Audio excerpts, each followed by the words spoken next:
तो मेरा सबसे पहला क्वेश्चन ये है कि ये जो आप देख रहे हो डेस्कटॉप कंप्लीट, जिसको हम डेस्कटॉप में क्या क्या चीज़ें इंक्लूड हो गई? कीबोर्ड,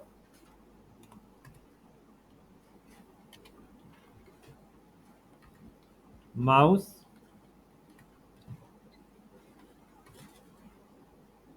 इसको हम स्क्रीन भी बोलते हैं, कई सारे नाम से बोलते हैं, ध्यान रखिएगा। स्क्रीन, मॉनिटर, एलईडी, टीएफटी, ये सब नामों से इसको बोला जाता है।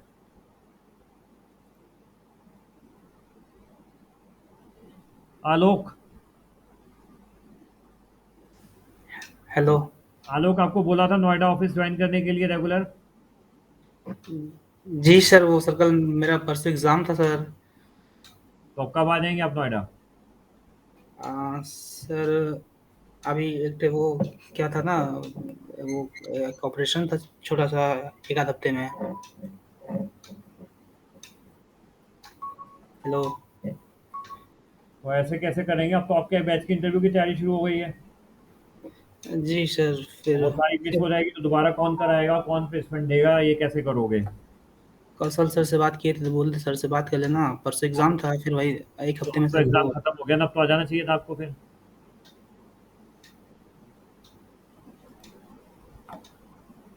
डिसाइड करो से जल्दी से, ऐसे तो आपका ही पीछे होगा, हमें कोई फर्क नहीं पड़ रहा। ठीक है, तो ये चार चीजें होती है हमारी: स्क्रीन, मॉनिटर, एलईडी, टीएफटी। ये एक डेस्कटॉप के अंदर कवर करते हैं, इसको हम पूरा बोलेंगे कंप्लीट डेस्कटॉप। अगर हम लैपटॉप की बात करते हैं तो लैपटॉप के अंदर भी कीबोर्ड होता है, माउस होता है आपके पास, स्क्रीन होती है, राइट, और उसके अंदर सारे पार्ट्स होते हैं। नाउ मेरा अब आपसे क्वेश्चन ये है, ये जो इसको हम बोलते हैं कैबिनेट, क्या बोलते हैं? कैबिनेट। तो मैंने इसको नाम दे दिया कैबिनेट का। इस कैबिनेट के अंदर कौन कौन से कंपोनेंट्स होते हैं, वो नाम बताइए जो आपने सुने हैं। Very good. मदरबोर्ड,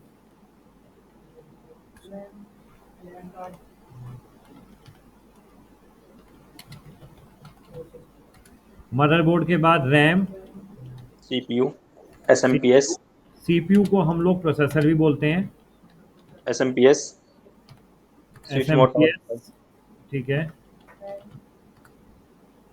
और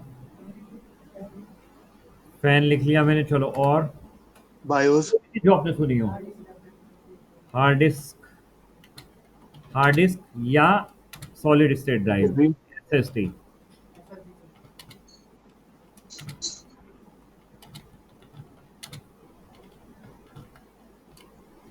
और जो इसके अंदर होता है, और क्या ऐसा बायोस। है प्रश्न है जी? बायोस। बायोस मदरबोर्ड पे होता है। ओके। तो देखो आपके डेस्कटॉप के अंदर जो मेन कंपोनेंट्स होते हैं, वो होता है एक कैबिनेट, कैबिनेट के अंदर नंबर टू मदरबोर्ड, मदरबोर्ड के बाद RAM, CPU, SMPS, fan processor के ऊपर लगा होता है, इसको हम अलग से नहीं लिखते।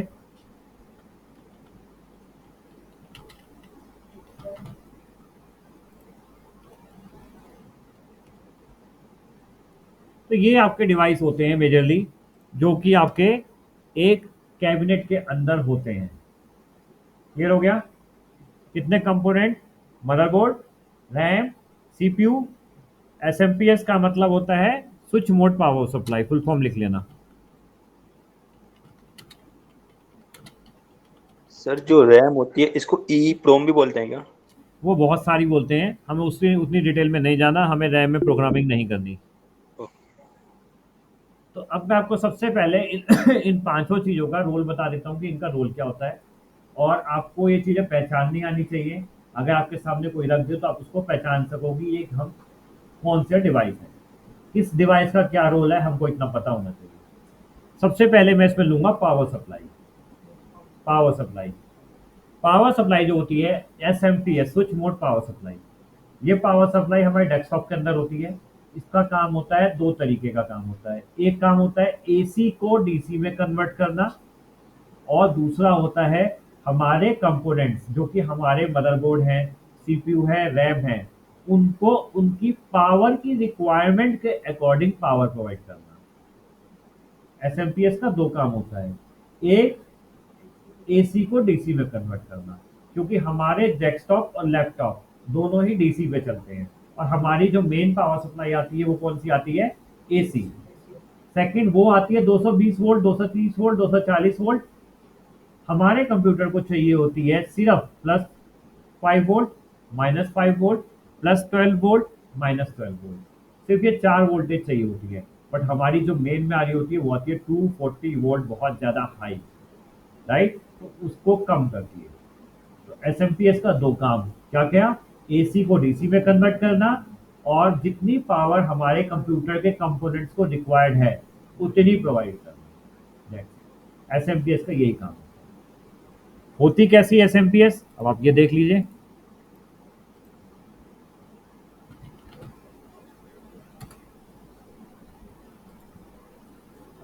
ये एसएमपीएस होती है आपके डेस्कटॉप की, ये वाली, ये जो देख रहे हो आप, ये वाली, ये वाली, ये वाली, ये वाली, ये वाली, ये डेस्कटॉप की एसएमपीएस है। किसकी, डेस्कटॉप की, इसकी, इनके सबके अंदर एक एसएमपीएस लगी है।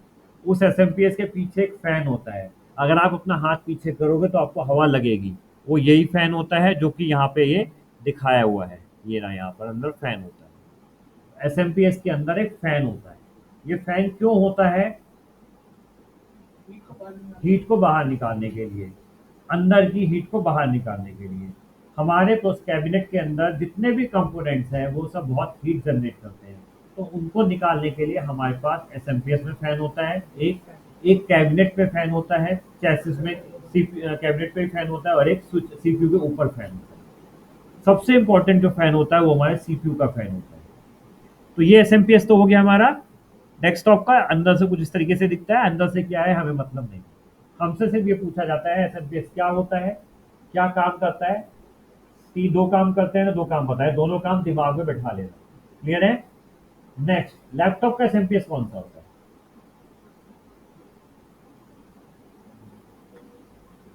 एडेप्टर होता है लैपटॉप में, वो लैपटॉप का एसएमपीएस होता है। वो जो ब्लैक कलर का इतना मोटा सा होता है वो लैपटॉप का एसएमपीएस होता है।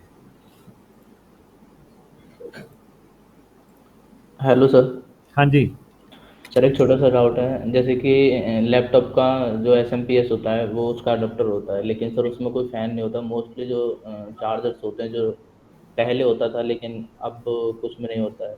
लैपटॉप में फैन मिलेगा आपको नीचे की तरफ, 100% मिलेगा। बिना फैन के कोई लैपटॉप नहीं है, नहीं सीपीयू के सर, ऊपर फैन होता है। लैपटॉप में होता है सर, लेकिन जैसे वो एसएमपीएस जो होता है वो अडेप्टर में होता है ना, हाँ, तो फिर आप एक चीज मान के चलो, लैपटॉप के कंपोनेंट्स और डेस्कटॉप के कंपोनेंट्स में क्या डिफरेंस होता है, डिफरेंस बताओ मेरे को।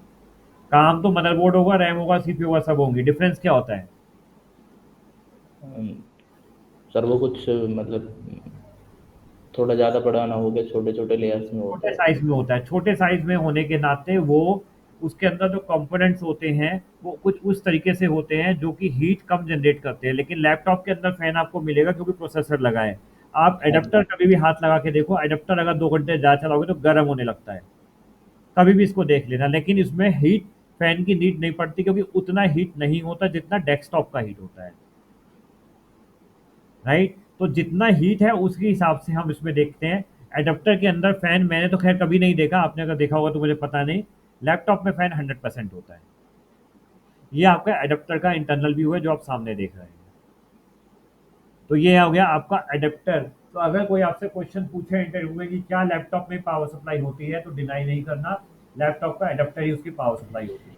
इसका काम खाली पावर कॉर्ड नहीं होता जो कि 1000 रुपये से कम का नहीं मिलता मार्केट में, अगर खराब हो जाए तो। सेम वही पावर सप्लाई होती है जैसे डेस्कटॉप के अंदर होती है।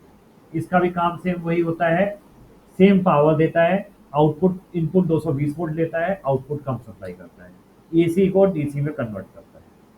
क्लियर हो गया लैपटॉप एसएमपीएस क्या होता है। किसी को कोई क्वेश्चन हो पूछ लीजिए।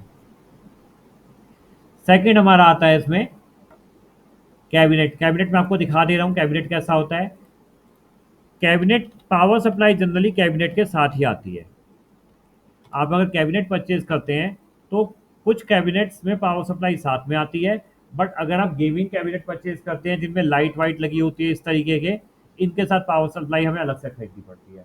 अदरवाइज नॉर्मल जो कैबिनेट होता है उसके साथ पावर सप्लाई उसी के साथ आती है। 1200 से 1500 रुपये का कैबिनेट आता है, ये वाला जैसे आप छोटा वाला ले लीजिए, ये वाला है तो इसके साथ पावर सप्लाई इसमें इंक्लूड है। लेकिन ये जितने भी लाइटों वाले हैं, जो ये गेमिंग कैबिनेट के नाम से मशहूर हो गए हैं कि इनमें लाइटें जलती हैं, तो इनके साथ पावर सप्लाई हमको हैवी चाहिए होती है, क्योंकि इसमें हमको ये लाइटें भी चलानी होती हैं। और ये भी लाइटें जो लगी है पंखों पे लगी है, ये फैन है, ये जो घूम रहे हैं, फैन पे एलईडी लाइट लगी होती है, घूमते हैं तो लाइट ये बिल्कुल ऐसे लगते हैं जैसे किसी मॉल में हम किसी गेमिंग पार्लर में आ गए हो। तो इनको गेमिंग कैबिनेट के नाम से हो गए हैं फोकस, क्योंकि हमको गेम कैबिनेट में हाई स्पीड परफॉर्मेंस चाहिए होती है, तो उसमें पावर सप्लाई हम हाई कैपेसिटी की लगाते हैं। ये वाली पावर सप्लाई को आप गेमिंग कैबिनेट गेमिंग पीसी नहीं बना सकते। गेम चला सकते हो, लेकिन वो वाले गेम नहीं चला सकते जिनमें हाई परफॉर्मेंस रिजोल्यूशन की रिक्वायरमेंट है, वो डिफरेंट होते हैं। तो कंपनी में हमें ऐसे पीसी देखने को नहीं मिलते, आपको सिंपल वाले ऐसे डेस्कटॉप मिलेंगे और नॉर्मल वाला पावर सप्लाई होगा जो कि कैबिनेट के साथ आता है। तो ये आपके कैबिनेट हो गए इस तरीके की। नाउ एक क्वेश्चन आपने कभी सुना है असेंबलिंग ऑफ कंप्यूटर? कभी सुना है? असेंबल का मतलब क्या होता है? क्या जोड़ना? सर सारी अलग अलग चीजों को जोड़ के एक डेस्कटॉप कंप्लीट करना। सारी अलग अलग चीजों को मिला के एक डेस्कटॉप कंप्लीट करना, जैसे मॉनिटर अलग, बिल्कुल बिल्कुल। तो कीबोर्ड असेंबलिंग अलग। का मतलब ये होता है, देखो कंप्यूटर मार्केट में आप जाओ, कभी नेरोप्लेस जाओ तो वो पूरी आईटी नेरोप्लेस जो है कंप्यूटर की पूरी मार्केट है, जहाँ पे आपको सब कुछ मिलेगा। दो तरह के कंप्यूटर आते हैं आपके उस मार्केट में।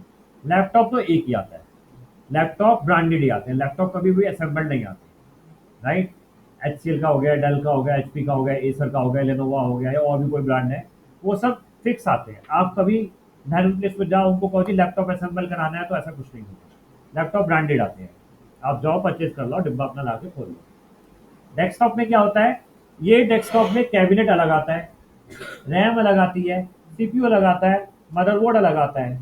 इन सब चीज़ों को आपस में जोड़ देते हैं, उसको बोलते हैं असेंबलिंग ऑफ कंप्यूटर। समझ गए? TFT अलग आता है, डिब्बे से निकालो, जैसे टीवी निकाला वैसे निकाल के रख दिया। कीबोर्ड का डिब्बा अलग आता है, माउस का डिब्बा अलग आता है, सब डिब्बे अलग अलग होते हैं। बट कैबिनेट के अंदर हम 5 चीजों को आपस में जोड़ देते हैं। कौन कौन सी 5 चीजें? मदरबोर्ड, मदरबोर्ड के ऊपर CPU लगा देते हैं, रैम लगा देते हैं और पावर सप्लाई से जोड़ देते हैं। 4 5वां कैबिनेट के अंदर फिक्स कर देते हैं। ये हो गई क्या? Assembling of computer. तो कंप्यूटर असेंबलिंग पहले बहुत बड़ा बात होती थी, पहले आज से 20 साल पहले बहुत बड़ी बात होती थी, कंप्यूटर असेंबल करा के लाए हैं। हमारे टाइम बहुत बड़ी बात होती थी। आज से असेंबल बच्चों का खेल है, सामान लो, जोड़ो, आधे घंटे में मतलब जोड़ के दे देगा, ले लो। तो सबसे पहले हम हार्डवेयर जोड़ते हैं, उसके बाद हम उसमें ऑपरेटिंग सिस्टम डालते हैं, मतलब विंडोज डालते हैं, देन हम उसमें अपनी रिक्वायरमेंट के हिसाब से सॉफ्टवेयर डालते हैं जो हमको चाहिए हो। तो लैपटॉप कभी भी असेंबल नहीं होता, डेस्कटॉप असेंबल होता है। क्लियर हो गया? अब डेस्कटॉप में क्या है, आप इट इज नॉट मैंडेटरी कि आपके पास सारे कंपोनेंट्स एक ही कंपनी के होंगे, सब कंपोनेंट्स अलग अलग कंपनी के आते हैं। मदरबोर्ड गीगाबाइट का आता है, टेराबाइट का आता है, पता नहीं कौन कौन सी कंपनी का आता है। प्रोसेसर सबसे बढ़िया आता है इंटेल कंपनी का, लीडिंग कंपनी है। इंटेल के बाद AMD, 2 ही कंपनी है मार्केट में, ठीक है, 2 ही कंपनी है। तीसरी चीज आ गई आपने कैबिनेट, जो पसंद हो अपनी पसंद का खरीद लो।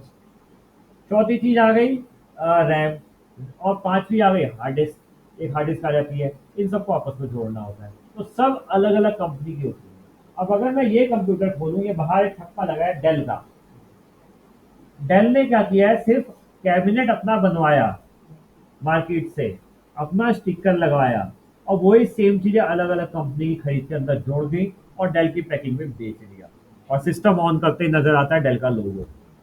ये भी असेंबल है। डिफरेंस क्या है, ये डेल के एम्प्लॉय ने असेंबल किया है, और वो वाले हम खुद कर लें, नेहरू प्लेस से जाके करा लें।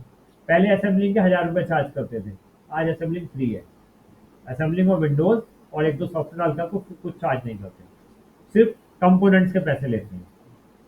पहले असेंबलिंग के हमारे टाइम में 4-4, 5-5 रुपये लेते थे, हम भी लेते थे। अब वो चीज़ें खत्म हो गई। और डेल, HCL, HP, IBM में जितने भी ब्रांडेड कंप्यूटर देते हैं, बस इनमें डिफरेंस, और उनमें डिफरेंस क्या आता है, आप अगर किसी तरीके से आपने एक मार्केट से सामान लिया, नेहरू प्लेस गए, हर चीज़ की वारंटी अलग अलग है। मदरबोर्ड पे 3 साल की, रैम पे 3 साल की, 5 साल की भी कुछ कंपनी देती है, हाइनेक्स कंपनी शायद 5 ईयर की देता है, और प्रोसेसर में इंटेल की 3 साल की। पावर सप्लाई पे सिर्फ 1 ही साल की होती है, क्योंकि सबसे ज़्यादा खराब होती है पावर सप्लाई का, पावर तेज आ रहा है, खराब हो गई। तो ये सब चीज़ें अलग अलग वारंटी की आती हैं। अब आप HCL से लेते हो, जरूरी है आपको 3 साल की वारंटी देगा, वो तो 1 ही साल की देगा, मे भी 3 की भी देते हो, मुझे आइडिया नहीं है। बट अगर 1 की दे रहा है तो वो तो अगर फ्री में रिप्लेस करा रहा है और आपसे चार्ज ले रहा है सर्विस के नाम पे, ठीक है। दूसरा क्या होता है, आप नैम पे जाते हो, वो कहते हैं आपको हमने असेंबल करके दे दिया, आपको बिल दे दिया, हर एक की वारंटी लिखती है, कितनी वारंटी है, आपको जो वारंटी चाहिए उससे सर्विस सेंटर पे ले जाओ, वारंटी ले, लेकिन निकाल के आपको खुद ले जाना पड़ेगा। आपने असेंबल तो नैम से करा लिया और लाके लगा दिया, कल को दिक्कत आई और आप उस चीज के बारे में नहीं जानते, तो आप किसी कंप्यूटर इंजीनियर को बुलाओगे, वो फ्री में आएगा नहीं, वो आपसे चार्ज लेगा 200 300 400 रुपए, और आपको कहेगा जी मदरबोर्ड खराब है, आप रिप्लेस करा के ले आओ, अगर वारंटी में है मैं लाके वापस लगा दूंगा। अब रिप्लेस कराना, वारंटी लेना, ये आपका काम है। अगर आपके पास बिल होगा तो वारंटी मिल जाएगी, बिल नहीं होगा तो वारंटी नहीं मिलेगी। तो जिस दुकान से लो उससे बिल साथ में, ठीक है। और आप अगर मार्केट में नॉर्मली, जैसे नोएडा में काफी दुकान है जो कंप्यूटर असेंबल करके बेचते हैं, उनसे लोगे, वो कहेंगे हमारी, उनकी भी सेम चीज है, 1 ईयर की वारंटी है, 1 साल के बाद आप उनके पास लेके जाओगे, वो तो प्रोडक्ट फ्री में रिपेयर कराएगा और आपसे उसके चार्ज लेगा। तो बेटर आपको पता होना चाहिए कौन सी चीज की कितनी वारंटी है, और उससे कहो कंपोनेंट का बिल दे दे हमको। तो हम मार्केट से रिपेयर सर्विस सेंटर में जाओ और उससे रिप्लेस करा के ले आओ और लगवा लो, सिर्फ कोई बड़ी चीज, बहुत आसान चीज। तो ये होता है असेंबलिंग और नॉन असेंबलिंग में फर्क। लैपटॉप फिक्स मिलता है, लैपटॉप में कोई असेंबल नहीं होता। लैपटॉप में आप बहुत ही कम चीजें खुद से रिपेयर कर सकते हो, चेंज कर सकते हो, डेस्कटॉप बहुत आसानी से खुल जाता है, आप R&D कर सकते हो, बट लैपटॉप में R&D करना आसान नहीं होता। सेकंड थर्ड आता है मेरा सीपीयू। सीपीयू या प्रोसेसर, ये एक ही नाम है। तो ये सीपीयू या प्रोसेसर जो मैं अब आपको दिखाऊंगा उसको कहते हैं, पूरे डिब्बे को नहीं कहते। ये पूरा डिब्बा तो 1500 रुपए का आता है। अब मैं इसको रख दूं ऐसे ही और आपको कहूँ ले जाओ भाई ये सीपीयू है 15,000 रुपए का, अंदर कुछ भी ना हो, तो आप 1500 रुपए की चीज 15,000 में खरीद के लाए। सबसे महंगी चीज जो उसमें आती है वो सीपीयू ही आता है।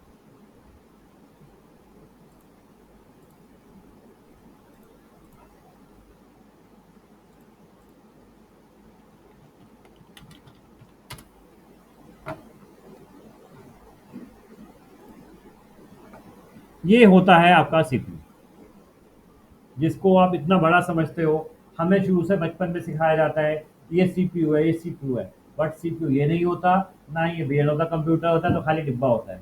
इसके अंदर ये जो प्रोसेसर लगा है इसको हम बोलते हैं सीपीयू। और ये कौन सी कंपनी का है?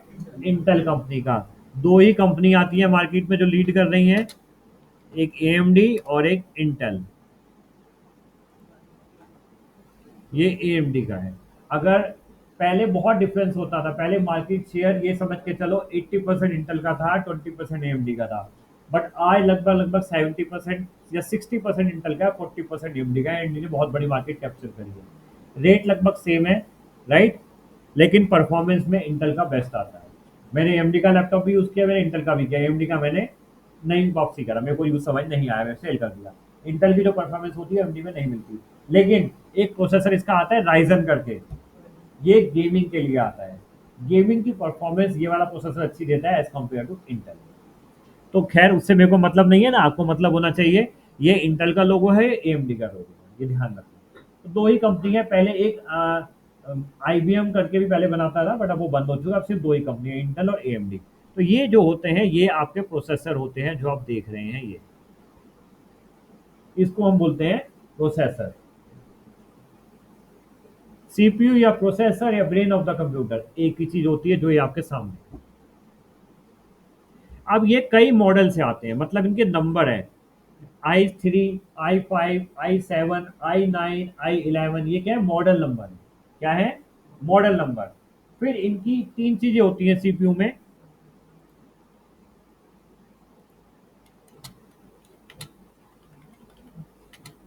Model number, version, speed.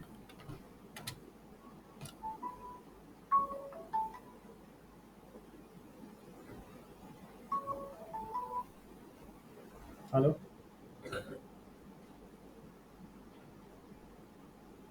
मैं करता हूँ आपसे फ्री होकर बात करूँगा। ये AWS कहाँ से किया आपने सारा? ये किसी जगह से सीखा है? कहाँ से सीखा है?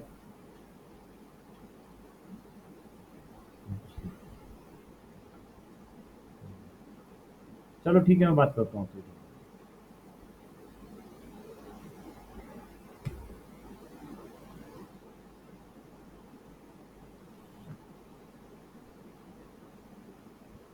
तो हर प्रोसेसर में 3 चीज़ें मिलेंगी। अब अगर मैं इंटेल की फैमिली पे जाऊँ तो बहुत बड़ी हिस्ट्री है। मैं उतना नहीं जाऊँगा, आपको थोड़ा-सा ब्रीफ बता दे रहा हूँ क्योंकि उसमें जाने में कोई फ़ायदा नहीं है। अभी जो इंटेल के वर्ज़न चल रहे हैं, वो चल रहा है i3, i5, i7, जैसे इस पे देखो क्या लिखा है नीचे, i5 है। i5 में भी सेकंड चीज़ आती है, i5 कौन-सी जनरेशन का है, मतलब जनरेशन, कौन-सी जनरेशन का है वो चीज़ आती है। जो करंट जनरेशन का है वो नया चल रहा है, जो पुरानी जनरेशन का हो गया वो पुराना हो गया। आप कैसे चेक करोगे कि आपके सिस्टम में कौन सा लगा है? तो उसके लिए आपको क्या करना है, आप यहाँ पे जाओ,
ये आपको दिखा रहा है, आपका प्रोसेसर है इंटेल i5 जनरेशन, i5 कौन सा जनरेशन है, 4590। 4590 का मतलब ये है, हाँ जी,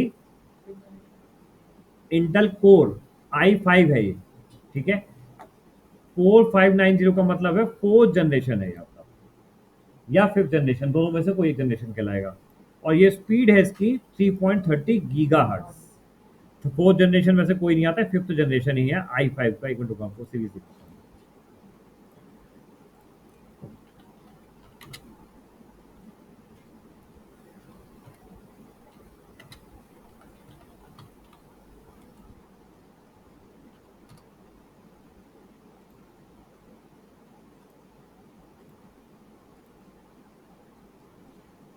ये पूरी i5 की सीरीज है, ये i5 की है। ऐसे i3 भी है, i7 भी है, i9 भी है, i11 भी है। तो अलग अलग सीरीज के हैं ये। कौन सी सीरीज है और कौन सा स्पीड है ये यहाँ पे दी हुई है। मतलब स्पीड, स्पीड का मतलब कितनी तेजी से ये काम करेगा। स्पीड हमेशा गीगा हर्ट्ज में कन्वर्ट होती है। तो ये है हमारा i4 4590।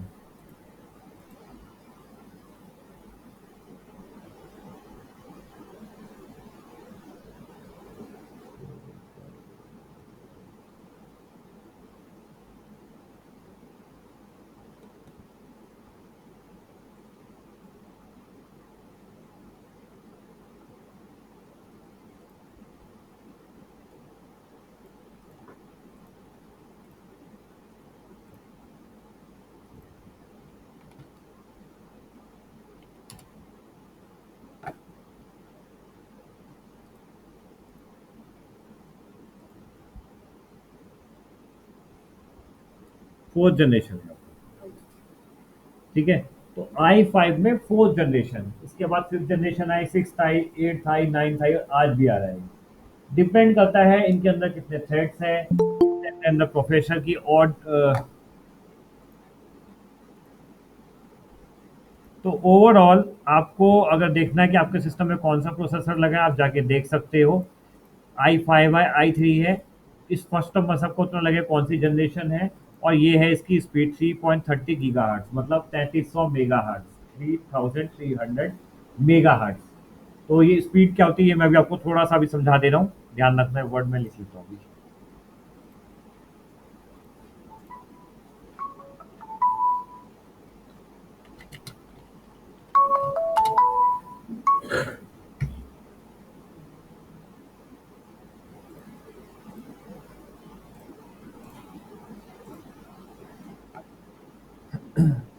क्लियर है? प्रोसेसर क्या होता है, आपसे पूछा जाएगा प्रोसेसर i3, आपसे जो पूछा जाएगा प्रोसेसर वो पूछा जाएगा कि अगर आपने किसी डेस्कटॉप पे काम किया है या लैपटॉप पे काम किया तो उसकी कॉन्फ़िगरेशन बताइए।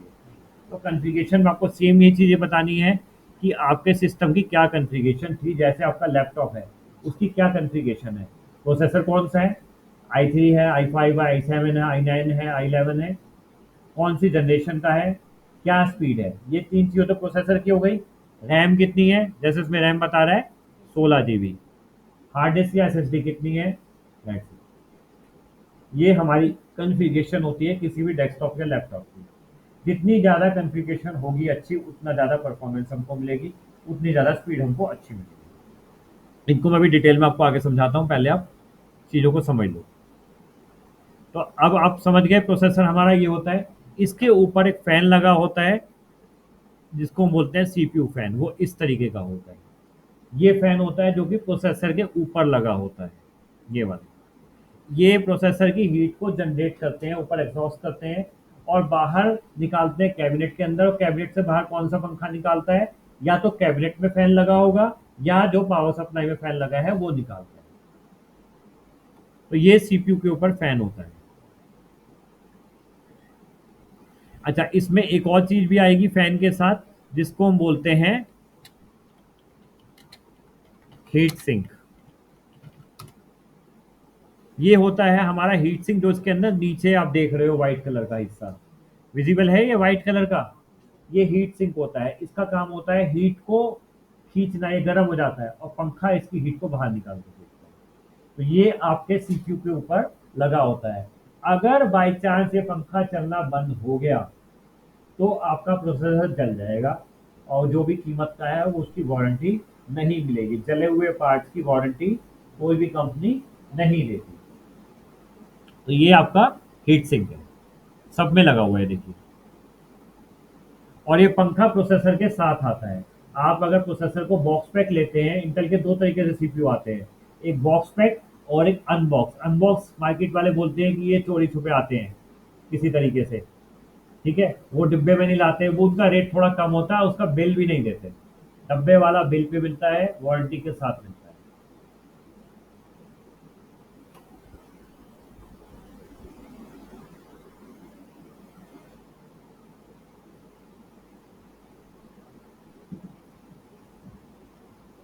ठीक है, क्लियर हो गया प्रोसेसर विद हीट सिंक क्या होता है। नेक्स्ट हमारा आता है सबसे इंपॉर्टेंट इसमें, motherboard. Now what is motherboard, motherboard होता क्या है। मदरबोर्ड को हम मेन बोर्ड भी बोलते हैं। ये होता है आपका मदरबोर्ड।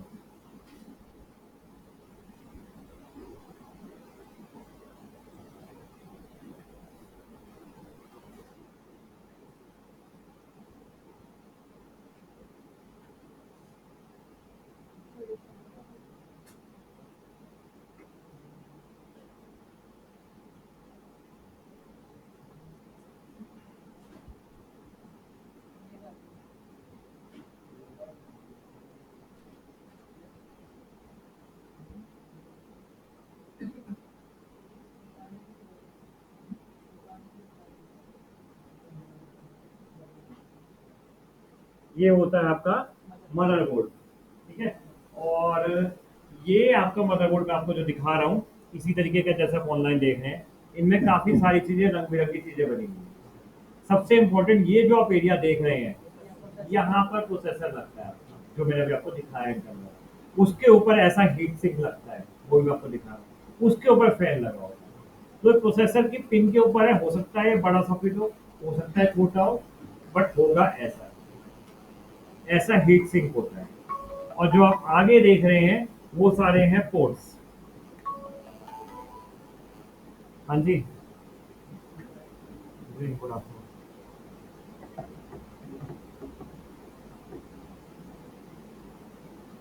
क्या करना पड़ेगा?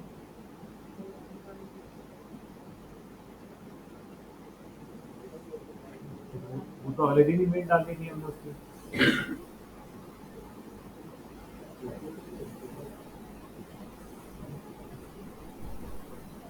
चलो ठीक है, आप डाल दो, आप ग्रुप में डाल दो, आप ग्रुप में डाल दो। ठीक है।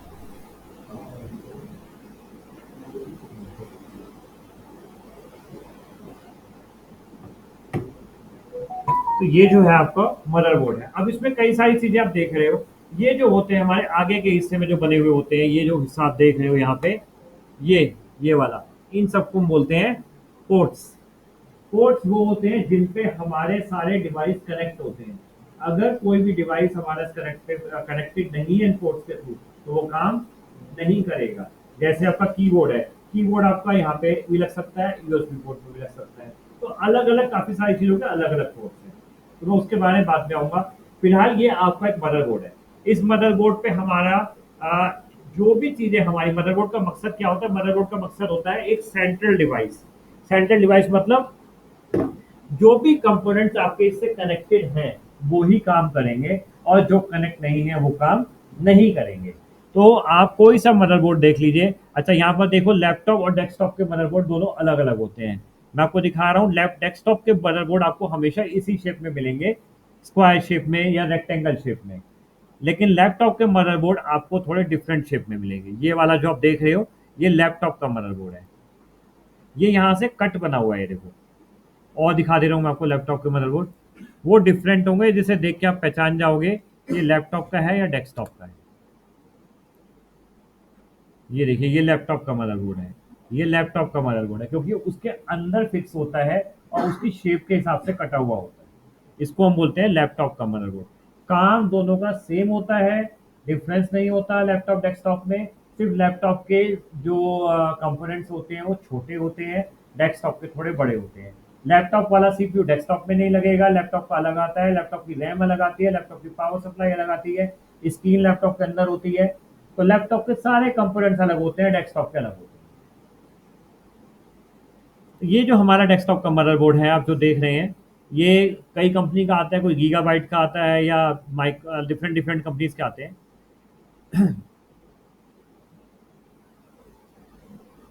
मेजरली लैपटॉप मदरबोर्ड का एक ही फंक्शन होता है, it works like a central device. अगर कोई कंपोनेंट इससे कनेक्ट है तो वो काम करेगा, अगर कोई कंपोनेंट कनेक्ट नहीं है तो वो काम नहीं करेगा। सीपीयू आपका मदरबोर्ड के ऊपर लगता है, रैम आपकी मदरबोर्ड के ऊपर लगती है, हम इसको पावर सप्लाई से पावर देते हैं। कीबोर्ड आपको इसी से कनेक्ट करना है, माउस आपको इसी से कनेक्ट करना है, हार्ड डिस्क आपको इसी से कनेक्ट करनी है। आपको यूएसबी पेन ड्राइव भी आप लगाते हो, जो अगर आप यहाँ लगा रहे हो पेन ड्राइव को, तो ये अल्टीमेटली जो पोर्ट है ये अंदर मदरबोर्ड से कनेक्ट है। क्लियर? ऐसा नहीं कि ये खाली पोर्ट ही लगा है, दैट मीन्स वही कहानी हो जाएगी। यहाँ पे स्विच तो लगा है, आपने प्लग लगा दिया, प्लस उसमें करंट आई नहीं रहा, तो अंदर से सारा करंट जो है मदरबोर्ड से मिलेगा, सिग्नल जो है मदरबोर्ड से मिलेंगे। तो motherboard works like a central device. जितने भी जो भी डिवाइस अगर हमने कंप्यूटर में जिनसे काम कराना है, अगर वो इससे कनेक्टेड है वही काम करेंगे, नहीं तो नहीं करेंगे। क्लियर? अब मैं मदरबोर्ड पर थोड़ा आपको बता देता हूँ इनके पोर्ट्स के बारे में। तो सबसे पहले आपने देखा मदरबोर्ड पे, जहां पे ये व्हाइट कलर का हिस्सा है, ये हमारा सीपीयू लगा हुआ है मदरबोर्ड पे। ये व्हाइट कलर का जो हिस्सा है, यहाँ पर हमारा प्रोसेसर लगता है। इसके बाद आते हैं हमारे पोर्ट्स। मेजरली पोर्ट्स कई टाइप्स के होते हैं।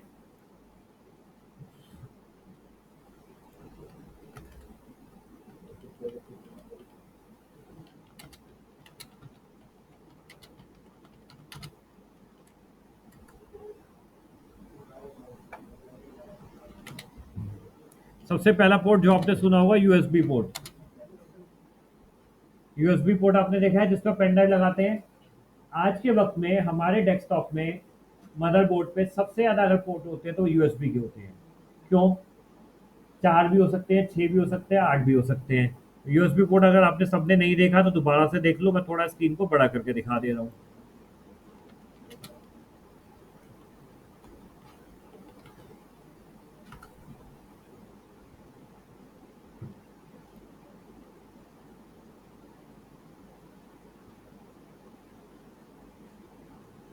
ये जो आप देख रहे हो उसमें नीले रंग के ये दोनों पोर्ट, ये दोनों कौन से हैं? USB port. ऐसे ही हमारा एचडीएमआई भी होता है बट देखने में वो अलग होता है। तो यूएसबी पोर्ट हमारे सिस्टम में 2 तो अब बहुत कम होते हैं, मिनिमम 4, 6, 8, 10 तक मिलेंगे। क्योंकि जितने भी डिवाइसेस अब हमारे आते हैं एक्सटर्नल कंप्यूटर में, वो सारे अगर कनेक्ट होते हैं तो यूएसबी से ही होते हैं। कीबोर्ड भी हम यूएसबी से कनेक्ट करते हैं। आप सब मेरे हो कीबोर्ड माउस दोनों यहीं से लगे हैं यूएसबी पोर्ट से। आपको अगर पेन ड्राइव लगानी है वो भी यूएसबी पे लगाते हो। तो यूएसबी पोर्ट की डिमांड सबसे ज़्यादा होती है और यूएसबी पोर्ट बाकी सभी पोर्ट से डेटा ट्रांसफर रेट ज़्यादा देता है, राइट। तो पुराने जो पोर्ट्स आते थे हमारे, उसमें सबसे ज़्यादा डेटा ट्रांसफर रेट होता है तो यूएसबी का होता है। आपको प्रिंटर लगाना है तो यूएसबी पे लगाते हैं, स्कैनर लगाना है तो यूएसबी पे लगाते हैं, आप अपने मोबाइल का डेटा कार्ड लगाते हो तो यूएसबी पे लगाते हो, मोबाइल सिस्टम पे लगाते हो वो यूएसबी पे लगाते हो। मैक्सिमम डिवाइस हमारे यूएसबी पे लिखते हैं। इसके अलावा यहाँ पर जो आप ये देख रहे हो रंग बिरंगे 3 पोर्ट, ये वाले होते हैं हमारे स्पीकर कनेक्ट करने के लिए, जो कि मैंने ये लगा रखे हैं, और माइक को कनेक्ट करने के लिए, ठीक है। एक होता है साउंड इनपुट करने के लिए, एक होता है साउंड आउटपुट करने के लिए। तो माइक से साउंड अंदर जाती है बाहर आती है? अंदर जाती है। और स्पीकर से साउंड बाहर आती है। तो हमारे कंप्यूटर में 2 तरीके के डिवाइस होते हैं, आपने सुना होगा, एक इनपुट डिवाइस, एक आउटपुट डिवाइस। इनपुट डिवाइस वो होते हैं जिनसे हम अपनी आवाज या कुछ भी अंदर डाल रहे हैं, जैसे कीबोर्ड, माउस, ये स्कैनर। आउटपुट डिवाइस कौन से होते हैं? स्पीकर, प्रिंटर, स्क्रीन, ये सब हमारे आउटपुट डिवाइस होते हैं। तो ये सब जो लगते हैं ना हमारे पोर्ट्स पे ही लगते हैं। तो ये वाले जो पोर्ट आप देख रहे हो, इसमें ये 3 जो आप देख रहे हो कलर से, ये तीनों हमारे में से एक पे माइक लगता है, एक पे स्पीकर लगता है, ठीक है। और तीसरा होता है लाइन इनपुट के लिए, मतलब अगर आपने किसी की आवाज अपने इस स्पीकर के थ्रू सुननी है, ठीक है। जैसे मैं टीवी चलाया और टीवी की आवाज मेरे को अपने इन स्पीकर में सुननी है, टीवी के स्पीकर में नहीं सुननी, तो एक केबल आती है जिसको बोलते हैं लाइन इन। तो इसकी साउंड में से निकाल करके इसमें डालेंगे और स्पीकर से हम सुनेंगे, ठीक है। 3 चीजें हो गई, एक स्पीकर आवाज सुनने के लिए, एक माइक बोलने के लिए, एक अगर आप किसी भी डिवाइस की आवाज उसके स्पीकर से नहीं सुनना चाहते, अपने डेस्कटॉप के स्पीकर से सुनना चाहते हो, तो उसमें से एक तार निकलेगी और वो तार इसमें जाएगी और आपके स्पीकर से आवाज आएगी। इसको बोलते हैं लाइन इन। तो उतना आप डिटेल में चाहे मत जाओ, कोई दिक्कत नहीं है। नेक्स्ट आता है हमारे ये वाला पोर्ट, आप ये देख रहे हो 5 पिन वाला।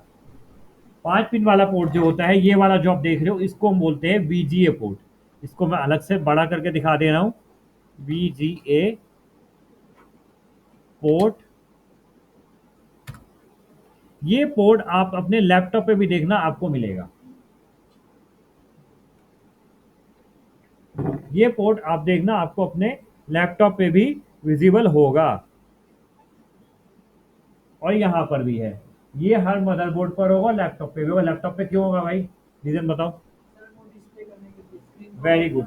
अगर आप अपनी इसका डिस्प्ले, डेस्कटॉप का डिस्प्ले, जैसे मैं टीवी पे देख रहा हूँ, तो उसी तरीके से आप घर पे अगर अपने टीवी लैपटॉप का आउटपुट अपनी छोटी स्क्रीन के बजाय बड़ी स्क्रीन पे देखना चाहते हैं, आप एक बड़ी स्क्रीन लगाना चाहते हैं लैपटॉप के साथ, तो आपको एक केबल लगानी पड़ेगी, जो केबल इसमें भी लगती है। वो केबल आप अपने पोर्ट पे लगाएंगे, इसको बोलते हैं पोर्ट, और ये वाली होती है केबल।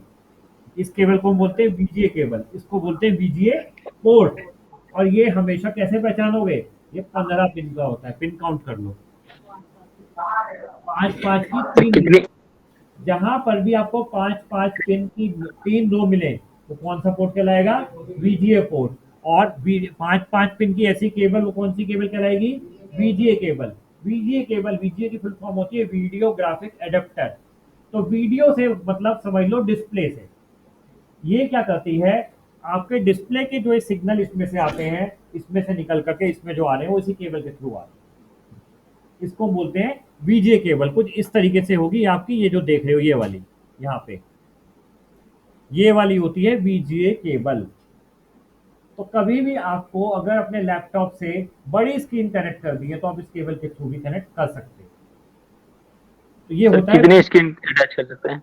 हाँ जी, मैक्सिमम कितनी स्क्रीन एक अटैच कर सकते हैं? एक ही कर सकते हो। Okay sir. इसके अलावा इसी तरीके से एक पोर्ट आता है HDMI पोर्ट। वो कैसा होता है, आप ये देखिए इसमें दिया हुआ है, ये वाला नीचे जो विजिबल है आपको, HDMI पोर्ट। इसमें देखिए ये वाले जो हैं ये USB है और ये HDMI है। ये वाले देखने में सेम है, लेकिन आप अगर इसमें पेन ड्राइव लगाने की कोशिश करोगे तो नहीं लगेंगे। ये है HDMI, इसको बोलते हैं high definition media. High definition, इसका काम क्या है, हाई रिजोल्यूशन वाली चीजें कनेक्ट करना। जैसे मैंने टीवी कनेक्ट किया हुआ है तो ये HDMI से कनेक्ट किया हुआ है, VGA से नहीं कनेक्ट किया हुआ। आप लैपटॉप, अब मॉनिटर भी HDMI मॉनिटर आ गए हैं। अब VGA का जमाना पुराना हो गया, अब नया जमाना जो है VGA केबल की जगह HDMI का है। ये आपके घर पे जितने भी स्मार्ट टीवी हैं, अगर घर पे लगे हैं स्मार्ट टीवी हैं, तो वो HDMI पोर्ट से ही कनेक्ट होते हैं। और वो आपका जो होता है टाटा स्काई का बॉक्स, उसमें HDMI पोर्ट से ही कनेक्ट होता है टीवी आपका। तो HDMI पोर्ट अब हर डेस्कटॉप में मदरबोर्ड पर होता है। और ये जो कनेक्शन के लिए होता है, ये टीवी, प्रोजेक्टर चीज़ों, ये ऐसी चीज़ों को कनेक्ट करने के लिए होता है जो कि डिस्प्ले से रिलेट होती है, क्योंकि इसमें हाई रिजोल्यूशन चाहिए होता है। तो ये टीवी मैंने VGA पोर्ट से नहीं कनेक्ट कर रखा, ये टीवी मैंने HDMI केबल से कनेक्ट कर रखा है। जो केबल आपकी ये जा रही है घूम के, ये वाली, ये यहाँ से निकल के जा इसमें रही है, सॉरी यहाँ से निकल के जा टीवी में रही है, जा रही है, लंबी केबल है इसलिए घूम के जा रही है। तो ये है मेरी HDMI केबल। HDMI केबल कैसी होती है वो भी आप देख लीजिए।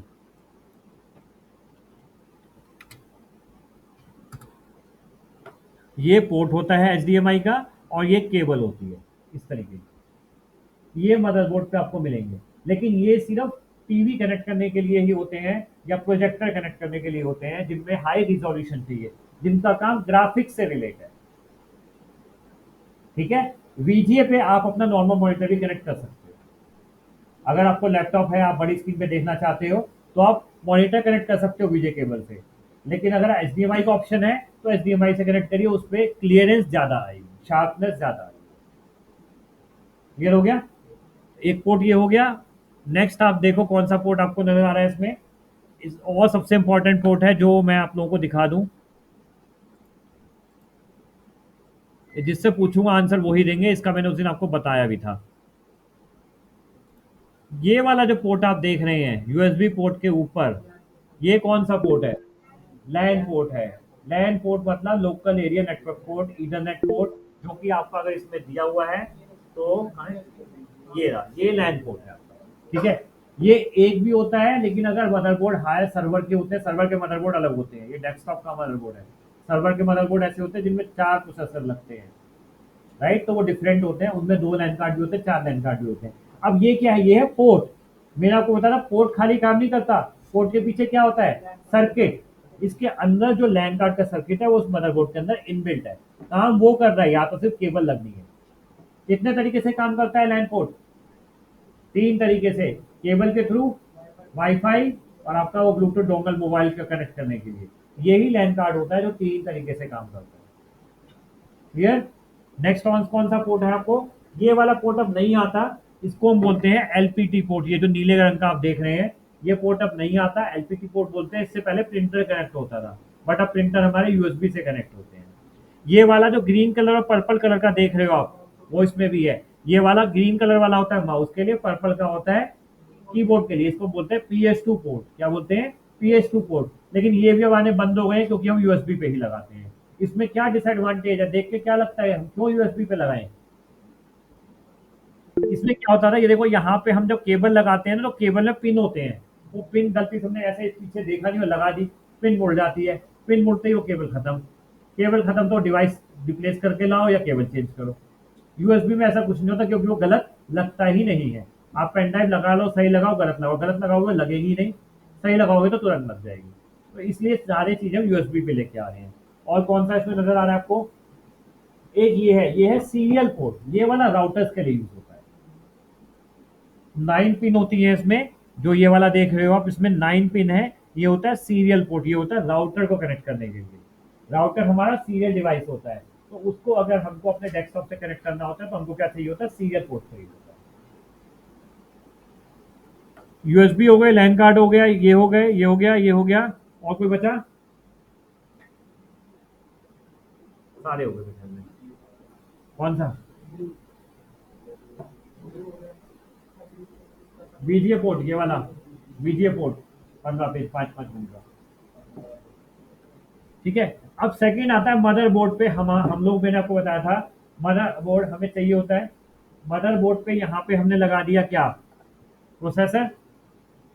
एक होती है मदरबोर्ड में रैम। रैम हम लगाते हैं कहाँ पर, यहाँ पर, ये जो आप देख रहे हो।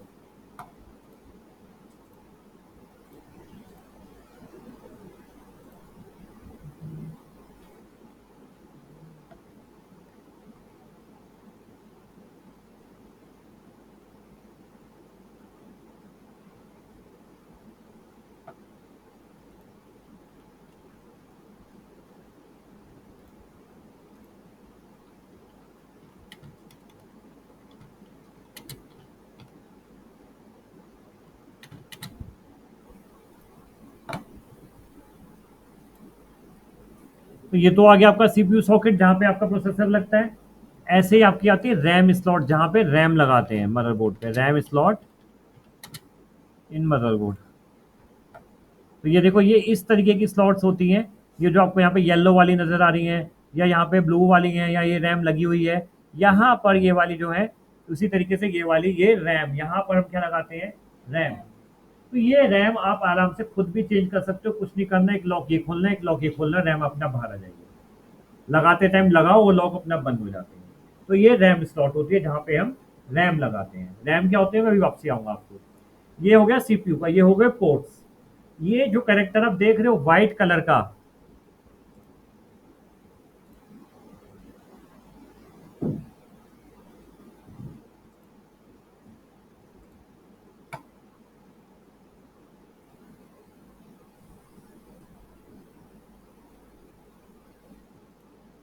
ये जो कनेक्टर आप देख रहे हो उसमें आप व्हाइट कलर का है, ये वाला जहाँ पे मेरा माउस है, ये वाला आप जो देख रहे हो, यहाँ पर क्या लगता है,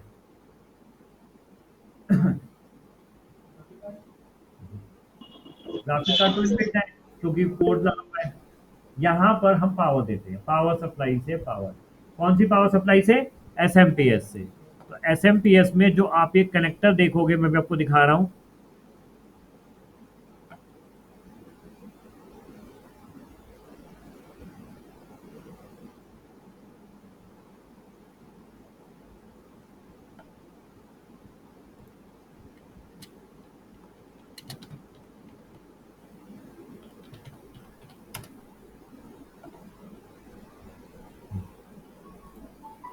ये जो आप देख रहे हो, ये वाले कनेक्टर्स, ये हमारे मदरबोर्ड पे दिए जाते हैं पावर सप्लाई के लिए। हेलो, ठीक है, मैं अभी क्लास में बात करता हूँ। तो ये जो आप देख रहे हो, यहाँ पर आपको पावर सप्लाई दी जाती है मदरबोर्ड से। पावर सप्लाई किस किस को पावर देता है, मदरबोर्ड को और हार्ड डिस्क को, या अगर ये सीडी ड्राइव लगी है इसको। बाकी सब पावर सप्लाई जो लेते हैं वो मदरबोर्ड से लेते हैं। आप जब यूएसबी लगाते हो, अब ये कीबोर्ड देखो, माउस उठाओ, कोई सा उठाओ, पीछे लाइट जल रही है इसके, ये तो ऑफ है सिस्टम, जो चल रहा है वो उठाओ। लाइट जल रही है इसमें किसी में, माउस पे, ये देखो। तो ये लाइट पावर तो ले रहा है कहीं से, क्योंकि ये कहाँ से कनेक्टेड है, मदरबोर्ड से। तो मदरबोर्ड से पावर ले रहा है। तो जो भी डिवाइस हम मदरबोर्ड पे जोड़ते हैं वो सब मदरबोर्ड से पावर लेते हैं, एक्सेप्ट मॉनिटर, एक्सेप्ट प्रिंटर और स्कैनर जो बाहर लगे हुए होते हैं, बड़े डिवाइस। प्रिंटर आपका सीधा बाहर से नीचे से पावर लेता है, मॉनिटर सीधा नीचे से लेता है। लेकिन बाकी डिवाइस, पेन ड्राइव आप लगा रहे हो, आप कैमरा लगा रहे हो, या कोई और भी छोटा डिवाइस लगा रहे हो, कीबोर्ड है, ये सब जो डिवाइस पावर लेते हैं कहाँ से लेते हैं, मदरबोर्ड से। तो पावर सप्लाई से सबसे पहले पावर जाती है मदरबोर्ड पे, इस कनेक्टर के थ्रू। ये जो दो कनेक्टर दिए हुए हैं, ठीक है, इन दो कनेक्टर को हम बोलते हैं पावर सप्लाई कनेक्टर, जो कि मदरबोर्ड पर लगते हैं। इससे मदरबोर्ड पे पावर जाएगी और मदरबोर्ड से बाकी सारे डिवाइसेस। अब वही आप मदरबोर्ड के लिए इतनी चीज समझो क्या होता है हमारा मदरबोर्ड, बाकी डिटेल में और भी इसमें चीजें हैं। नेक्स्ट, ये अब मैं बात करता हूँ आगे। कैबिनेट क्लियर हो गया आपको, मदरबोर्ड क्लियर हो गया। रैम क्या होती है ये मैं आपको थोड़ा सा बता देता हूँ। रैम हमारी मेमोरी होती है, ठीक है, रैंडम एक्सेस मेमोरी। इसका काम क्या होता है, सिंपल सा मैं बता रहा हूँ।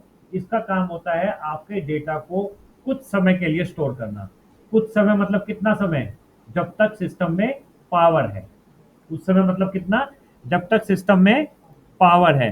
तो जब तक सिस्टम में पावर रहेगी आपकी रैम में जगह घिरती रहेगी, और जैसे ही सिस्टम में पावर गई या आपने सिस्टम को शट डाउन कर दिया, रैम खाली हो जाती है। ओवरऑल आप एक चीज मान के चलो, ये इस टाइम कितनी विंडो खुली हुई है, 1 2 3 4 5 6 7 8 9 10 11 विंडो खोल रखी है मैंने। ये कौन सी जगह ले रही है, रैम।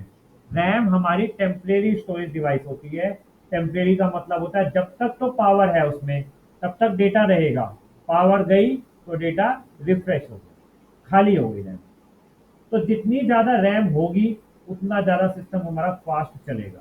अब अगर मैंने यहाँ पर 10 की जगह 100 ऐसी गूगल पे विंडो खोल दी, वो सब मेरी रैम में खुल रही है। आप जो भी काम कर रहे हैं वो रैम में कर रहे हैं। आप सिस्टम ऑन करते हैं, ऑन होते के साथ ही हमारा रैम का काम शुरू हो जाता है। सबसे पहले उसमें विंडोज आती है, विंडोज के बाद हमने जो भी ऑफिस वर्ड एक्सेल जो भी काम किया वो शुरू हो जाता है। जो भी हम काम करते हैं एक्स वाई जेड कंप्यूटर के अंदर, चाहे लैपटॉप हो चाहे डेस्कटॉप हो, वो किसके अंदर करते हैं, रैम के अंदर। और रैम हमारी टेम्परेरी होती है, जब तक लाइट है डेटा रहेगा, लाइट गई पावर गई डेटा गया। मैं अभी इसको छोड़ दूं, लाइट चली जाए, बैकअप चला जाए मेरा, क्या होगा, ये सारी विंडो बंद हो जाएगी। इसीलिए हम बैकअप के तौर पे यूपीएस को लगाते हैं, ताकि सिस्टम जाए तो हम, अब लाइट जाए तो इतना टाइम हमको मिले कि हम अपने सिस्टम में डेटा जो हम काम कर रहे हैं उसको सेव कर दें और प्रॉपरली शट डाउन कर दें। इम्प्रॉपर शटडाउन होने से कंप्यूटर खराब होता है, विंडोज करप्ट होता है, हार्डवेयर खराब होते हैं। इसीलिए हम यूपीएस का बैकअप लेते हैं। लैपटॉप में हमें ऑटोमेटिक बैटरी होती है, सबसे बड़ा बेनिफिट होता है लैपटॉप में, हमको आधे घंटे 40 मिनट का बैकअप लैपटॉप की जो बैटरी होती है वो दे देती है। तो उसके लिए हमको अलग से यूपीएस नहीं चाहिए होता। बट डेस्कटॉप के लिए हमको अलग से यूपीएस चाहिए। UPS is just like inverter, जो बिजली के लिए बैकअप देता है, ऐसे इसमें हमको बैकअप मिलता है डेस्कटॉप और लैपटॉप में यूपीएस का। तो यूपीएस डेस्कटॉप पे मैंडेटरी है। तो रैम हमारी टेम्परेरी स्टोरेज डिवाइस है जिसमें कुछ टाइम के लिए डेटा होता है। अब ये 5 चीजें मैंने आपको बता दी। लास्ट होता है हार्ड डिस्क।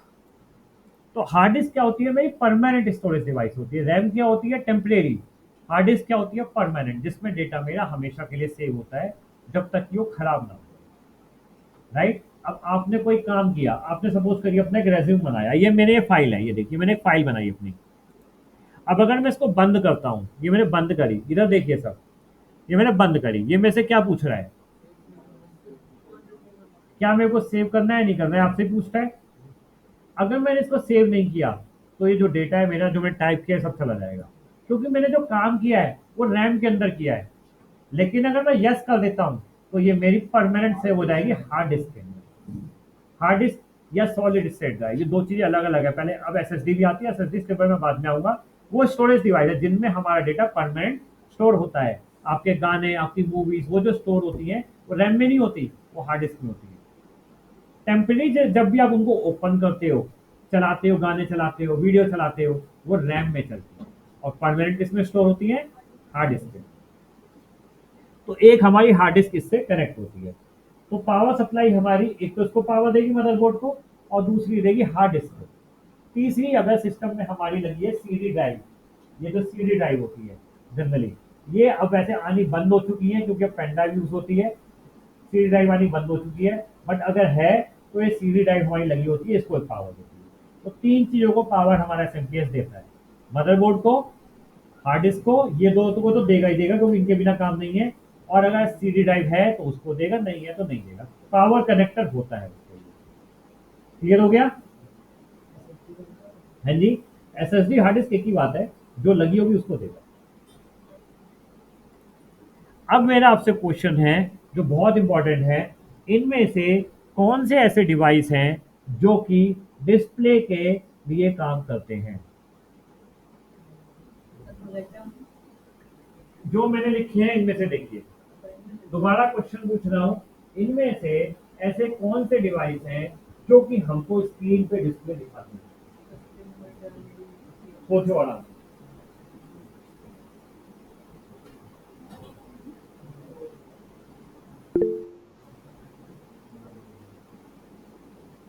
ये इंटरव्यू का क्वेश्चन है जो आप लोगों से पूछ रहा हूँ। हाँ भाई गौरव, उस दिन क्लास में बैठे रहे, बताओ।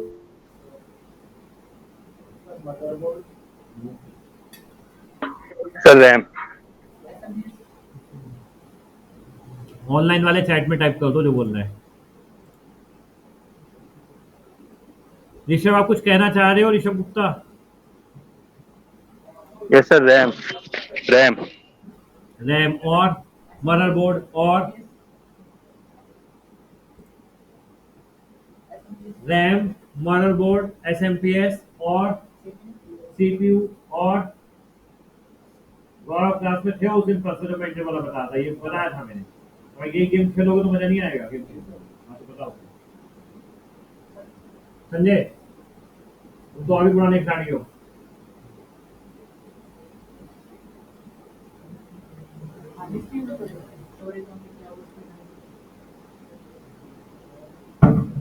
इनमें से डायरेक्टली जो रिस्पॉन्सिबल है वो 3 कंपोनेंट्स होते हैं। नंबर 1 मदरबोर्ड, रैम और सीपीयू। ये 3 चीजें तो है ही है, लेकिन क्या बिना पावर के चलेंगी? तो पावर सप्लाई तो जोड़नी पड़ेगी। ये 4 चीजें ऐसी हैं जो कि हमारे सिस्टम में सबसे इंपॉर्टेंट रोल प्ले करती हैं। मदरबोर्ड, रैम, सीपीयू और एसएमपीएस। हार्ड डिस्क से उसका क्यों मतलब नहीं है? क्योंकि वो टेम्परेट डेटा को परमानेंट सेव करती है। आपका डेटा नहीं है तो उससे डिस्प्ले का कोई मतलब नहीं है, कोई भी मतलब नहीं है। तो ये 4 चीजें, RAM, motherboard, CPU, SMPS. Cabinet तो एक डिब्बा है, उसमें जोड़ने के लिए, उसका कोई ऐसा रोल नहीं है, बाहर रख के भी चला लूंगा। तो अगर ये चारों चीजें मिसिंग हैं तो आपके सिस्टम पे ब्लैंक स्क्रीन आएगी इस तरीके से, जैसे ये आ रही है। भले ही आपने इसको ऑन कर रखा हो तो भी ये डिस्प्ले नहीं नजर आएगा अगर कोई भी चीज खराब हो गई या काम नहीं कर रही। तो इंटरव्यू में आपसे क्वेश्चन पूछा जाता है, आपने सिस्टम को ऑन किया, पावर ऑन करी, सिस्टम में पावर ऑन हो गई, लेकिन आपकी स्क्रीन ब्लैंक आ रही है, ब्लैक आ रही है, उस पर कुछ भी विजिबल नहीं है। आप जनरली कंप्यूटर ऑन करते हो तो विंडोज नजर आता है, विंडोज की स्क्रीन नजर आती है, लेकिन आपने जब चलाया तो स्क्रीन पर कुछ नजर नहीं आ रहा, पावर ऑन है, लाइटें आ रही है। तो इस चीज के लिए जो रिस्पॉन्सिबल हैं वो सिर्फ और सिर्फ ये 4 चीजें हैं, मदरबोर्ड, रैम, सीपीयू और एसएमपी। इनमें से किसी में कोई खराबी है, इसीलिए बाहर स्क्रीन पे कुछ नजर नहीं आ रहा, पहला ऑप्शन। तो अगर आपसे क्वेश्चन पूछा जाता है ऐसे कंप्यूटर के कंपोनेंट्स बताइए डेस्कटॉप के जो कि डिस्प्ले के सिग्नल को जनरेट करते हैं, मतलब डिस्प्ले अंदर से बाहर भेजते हैं, तो वो कौन से कंपोनेंट्स हैं? 4। जी। अब आपको कैसे पता लगेगा कि ये चारों चीजों ने अपना काम कर दिया या नहीं किया?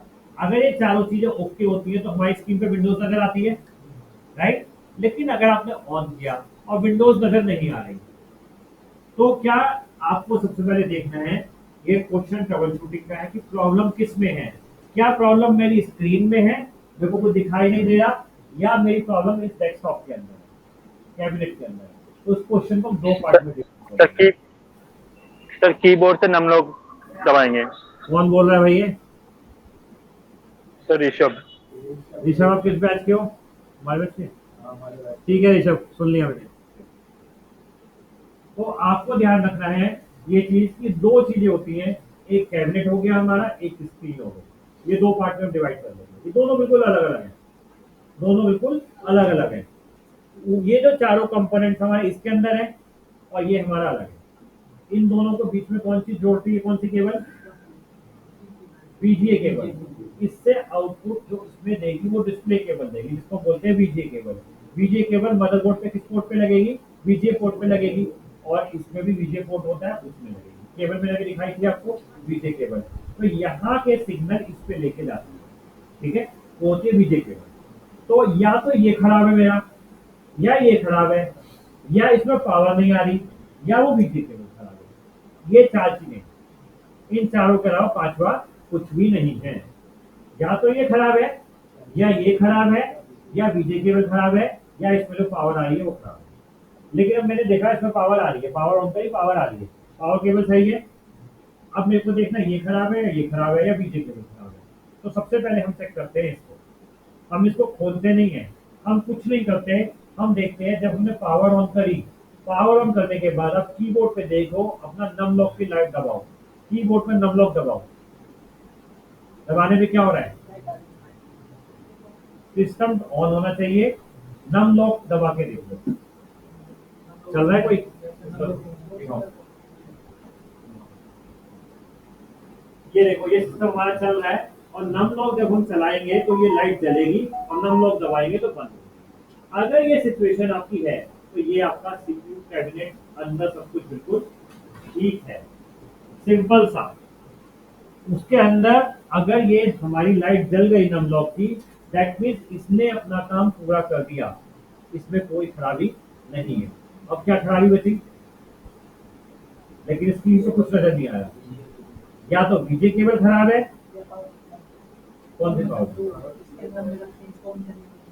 मतलब ये तो सही है हमारा, बीजे केबल खराब है, पावर सप्लाई में देखिए उसमें पावर आ रही है, ठीक है।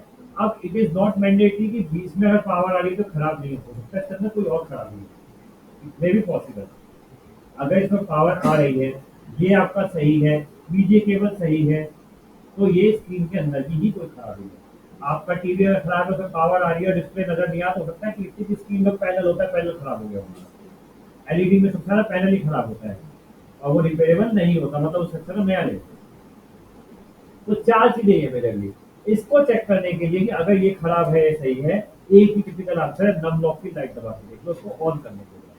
अगर ये ऑन हो गया और नम लॉक की लाइट दबाने में चल रही है, दबाने में बंद हो रही है, दैट मीन्स आपका ये बिल्कुल परफेक्ट है, इसे खोलने की जरूरत नहीं है। आपकी प्रॉब्लम अदर बाहर की है। तो ये ट्रबल शूटिंग का क्वेश्चन है, और इसका वीडियो भी मेरे चैनल में डाला हुआ है, सेम इसी भाषा में डाला हुआ है। और आपसे क्वेश्चन पूछा जाता है कई तरीके से। एक तरीका, कौन कौन से कंपोनेंट्स हैं जो डिस्प्ले को लाने के लिए जनरेट होते हैं, अगर स्क्रीन पे डिस्प्ले नहीं आ रहा तो समस्या क्या है, और उसका सॉल्यूशन क्या है। तो समस्या मैंने आपको बता दी कि इसमें है या किसमें, वो हमको देखना है। इसमें है तो कौन से भी वो बाद में देखेंगे जब आपको पढ़ाएंगे। क्लियर हो गया ये। हार्ड डिस्क से इसका कोई भी लिंक नहीं होता, हार्ड डिस्क एसएसडी से इसका कोई भी लिंक नहीं होता है।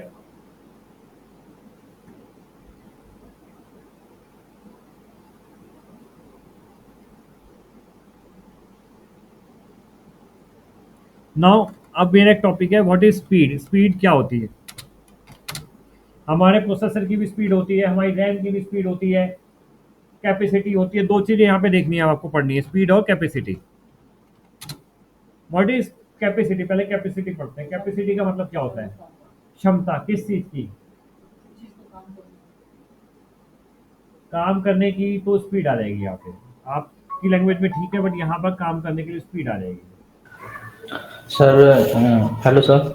हाँ जी बोलो। सर कैपेसिटी को हम ऐसे डिफाइन कर सकते हैं ना, जैसे किसी लैपटॉप का या उसका जो रैम है वो 4 GB है, तो हम कह सकते हैं उसकी जो कैपेसिटी है वो 4 GB के रैम तक एप्लीकेशन रन करने की है, उससे ऊपर वो थोड़ा डाउन हो जाएगा, मतलब कर देगा लेकिन बहुत स्लो हो जाएगा।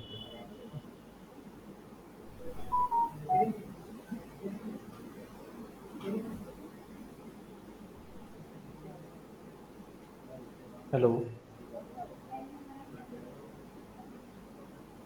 हाँ जी बोलो, सुन रहे हैं। सर, ऐसा बोल सकते हैं नहीं कि मतलब रैम जो होता बोलो है भाई, एक कंप्यूटर बोलो बोलो, सुन रहे हैं, सब सुन रहे हैं।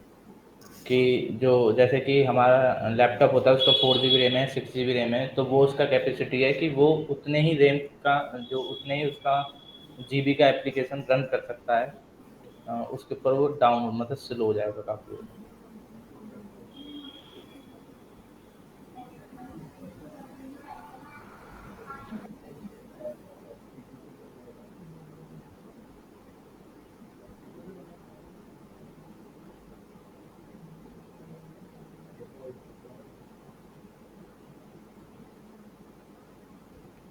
क्या क्वेश्चन था मेरा? कैपेसिटी का मतलब होता है किसी भी चीज की स्टोरेज क्षमता। यहाँ पर हम बात करेंगे स्टोरेज से, ठीक है। यहाँ पर हम क्या स्टोर करते हैं? डेटा। पानी तो डालते नहीं कंप्यूटर में, तो हमारे कंप्यूटर में कितना डेटा आ सकता है, उसकी कितनी क्षमता है। अब डेटा किस चीज में होता है? या तो हार्ड डिस्क में होता है, सीडी में होता है, पेन ड्राइव में होता है, या टेम्परेरी होता है। कोई भी फाइल आपकी डेटा की होती है, हर फाइल की एक कैपेसिटी होती है। कैसे चेक करोगे? आपने अपनी फोटो खींची, आगे से फोटो डली उसमें, नहीं डली? अरे अमित, तुम्हारी फोटो डल गई उसमें? नहीं।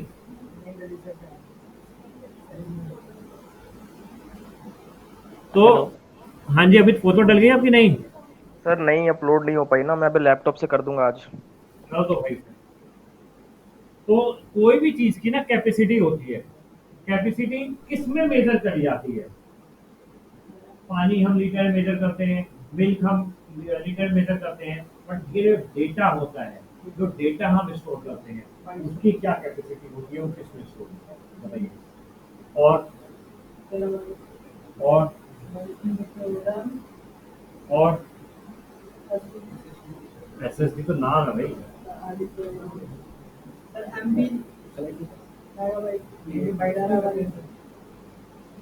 और देखो, जो हमारे पास कंप्यूटर में जो कैपेसिटी तरीका होता है वो इस तरीके से होता है। सबसे पहले होता है बिट्स, फिर होता है बाइट। ये सर ने वैसे आपको जब बताया होगा, बिट्स बताया होगा सर ने उस दिन आपको, क्या होता है 10101010। ये जो वन है एक सिंगल वन या जीरो है, दिस मीन्स वन बिट, ठीक है। एक वन का मतलब वन बिट, जीरो का मतलब वन बिट, तो टोटल कितनी बिट है? टोटल कितनी बिट है? 2 4 5 6 7 8 9, 8 बिट मान लो। ये कितनी हो गई है? 8 बिट्स, ठीक है। मतलब वन या जीरो। वन का मतलब होता है ऑन बिट, जीरो का मतलब होता है ऑफ बिट। तो वन का मतलब वन बिट, जीरो का मतलब वन बिट। टोटल कितनी हो गई? 101010, 8 बिट। हमारे जो कंप्यूटर में जो डेटा स्टोर होता है वो इसी फॉर्म में होता है। आप अपना नाम लिख रहे हो Amit Kumar, AMIT, 4KUMR, 8 bit हो गए। हमने लिखा अमित कुमार, हमको नजर आ रहा है अमित कुमार, लेकिन पीछे कंप्यूटर ने इसमें नहीं लिखा, कंप्यूटर ने अपनी भाषा में लिखा है। जीरो या वन, उसको बोलते हैं बिट। इस लैंग्वेज को हम बोलते हैं बाइनरी लैंग्वेज, या दूसरी भाषा में इसको बोलते हैं डिजिटल लैंग्वेज, ठीक है। तो कंप्यूटर हमारी जो समझता है वो बाइनरी लैंग्वेज समझता है, जीरो या वन की फॉर्म में। आप कुछ भी कंप्यूटर में टाइप कर लो, इंटरनेट पे टाइप कर लो, वीडियो डाउनलोड कर लो, फोटो कर लो, कंप्यूटर में जो वो स्टोर होगा 1010 के फॉर्मेट में ही होगा। तो ऐसे पता नहीं करोड़ों लाखों बिट्स हमारे कंप्यूटर में स्टोर है। तो ये जो स्टोर है उसको हम बोलते हैं क्षमता, कि कितना डेटा हमारा, कितनी बिट्स या बाइट्स हमारे कंप्यूटर में स्टोर हो सकती है। तो जब ये इस तरीके से 8 बिट्स हो जाती हैं, इसको हम क्या बोलते हैं? 8 बिट को कुछ बोल सकते हैं? बताइए। बाइट बोल सकते हैं, और बताइए।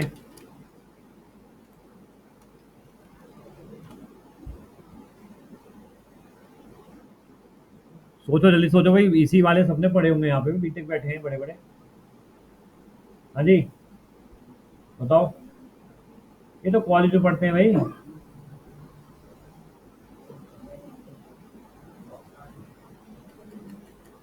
और कौन है बीटेक, एमसीए, एमसीए, बीसीए?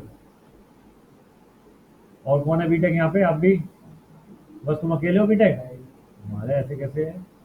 अभी गूगल खोल के देखना पड़ेगा, अभी पता लग जाएगा कितने बीटेक हैं। आप बीए हो? आप बीटेक, बीसीए में तो पढ़ते ही हैं। टेराबाइट तो टीवी पहुंच गए तुम तो, केबी, एमबी, जीबी सब छोड़ गए पहले ही। संजय बता दो कुछ भाई, ऐसे मत करो। हाँ जी, आप भी बीसीए हो? डिप्लोमा हो? डिप्लोमा भी पढ़ते ही हैं। इंजीनियरिंग वाले सब पढ़ते हैं।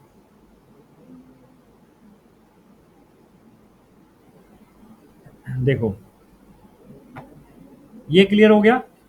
ये कितनी है? 8 बिट्स।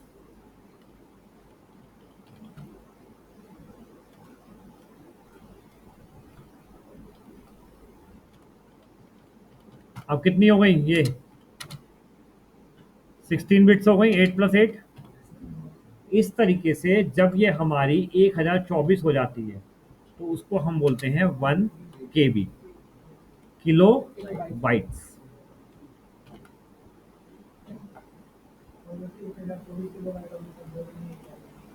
वन KB, ठीक है। जब ये 1024 KB हो जाता है उसको हम बोलते हैं 1 मेगाबाइट। 1024 MB हो जाता है तो उसको हम बोलते हैं 1 गीगाबाइट। 1024 GB हो जाता है तो उसको हम बोलते हैं 1 टेराबाइट TB। 1024 TB हो जाता है तो TB हो जाता है तो पेटाबाइट बोलते हैं। क्या बोलते हैं इसका मेरे को भी नहीं पता, क्योंकि अभी तक हमारी जो स्पेस मेजर हुई है हार्ड डिस्क में वो जीबी में कर रहे हैं या टीबी में कर रहे हैं। टीबी के ऊपर अभी हम नहीं गए, ठीक है। जैसे 101 TB के हम हार्ड डिस्क यूज करते हैं 1024 GB की, वो बहुत बड़ी होती है, ठीक है। तो पेन ड्राइव हम कितने यूज करते हैं? पेन ड्राइव 4 GB 32 GB तक यूज करते हैं, 64 GB यूज करते हैं। लेकिन ये कितना? 1024 GB। तो मैक्सिमम हम 1 TB 2 TB 4 TB ये सफिशिएंट है सर, अभी हमको जरूरत नहीं पड़ता है। वैसे आगे पेंटाबाइट भी है और हेक्साबाइट भी है, काफी आगे तक जा रहे हैं। ऑक्टाबाइट भी काफी आगे तक जा रहे हैं। हमें टीबी तक ध्यान रखना है। तो ये है हमारी क्षमता। और कंप्यूटर में डेटा को स्टोर करने की जो क्षमता होती है किसमें मेजर करी जाती है? MB GB TB। जो डेटा स्टोर करने की, जैसे पानी को स्टोर करना हम लीटर में मेजर करते हैं, डेटा को किसमें मेजर करेंगे? GB TB MB में। KB में तो कोई काम होता ही नहीं है, MB में होता है, GB में होता है, TB में होता है, ठीक है। अब जैसे आप किसी फाइल की प्रॉपर्टी को देखना चाहते हैं कि इस प्रॉपर्टी का साइज कितना है, जैसे इस फाइल को मैं देखना चाहता हूँ उसका साइज कितना है, आप इसमें राइट क्लिक करिए।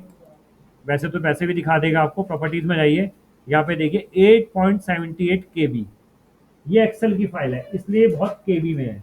वहीं आप अगर किसी फोटो पे चले जाओ, जो आपकी इमेज होती है मोबाइल में जब खींचते हो, उसका साइज देखना। ये मेरे वीडियो है क्लास का, इसको देखो क्या साइज होगा प्रॉपर्टीज में।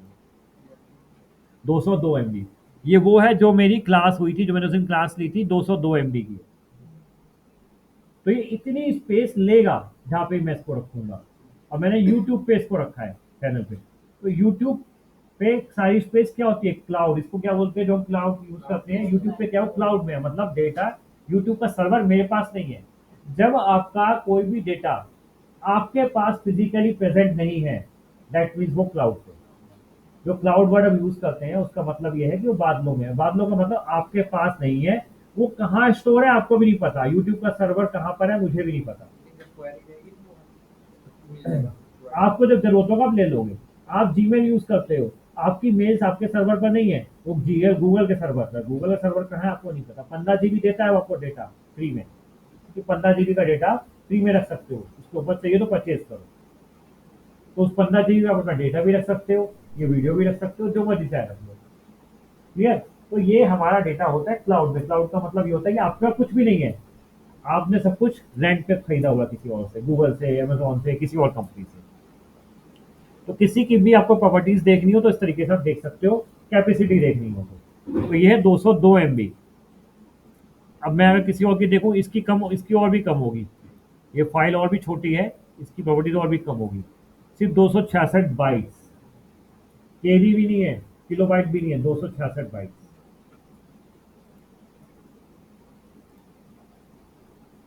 तो जो हमारी स्पीड ये कैपेसिटी होती है वो मेजर होती है KB MB GB TB। तो आज के वक्त में अगर आपको बोले कि इसमें हार्ड डिस्क में कौन सी हार्ड डिस्क लगी है, कितने जीबी की, तो आपको समझ में आ जाना चाहिए। आइधर तो 1 TB की होगी, 1 TB का मतलब 1024 GB, 1 TB की। अब मैं इसमें देखूं इसमें हार्ड डिस्क कितनी है।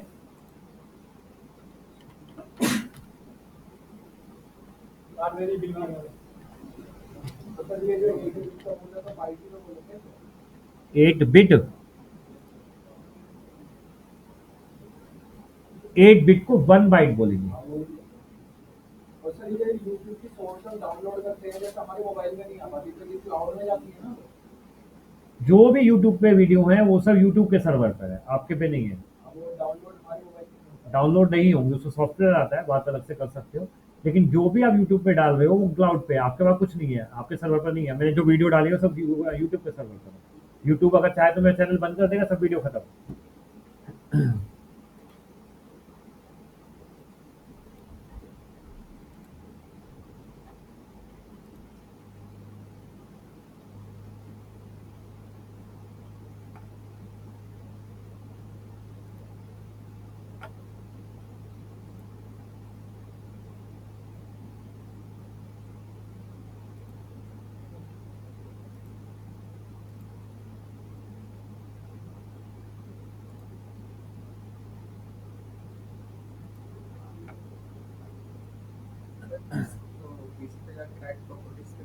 नहीं, मैं वो नहीं देख रहा, मैं कुछ और चीज़ देख रहा हूँ, मैं आपको दिखाना चाह रहा हूँ।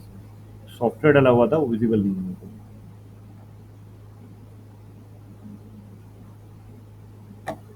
चलो ठीक है, तो छोड़ो। तो आप किसी की भी कैपेसिटी जो मेजर करोगे वो जीबी एमबी में मेजर करोगे। क्लियर हो गया ये? नेक्स्ट आती है हमारी स्पीड। अब स्पीड आती है हमारी यहाँ पर किस किस चीज की?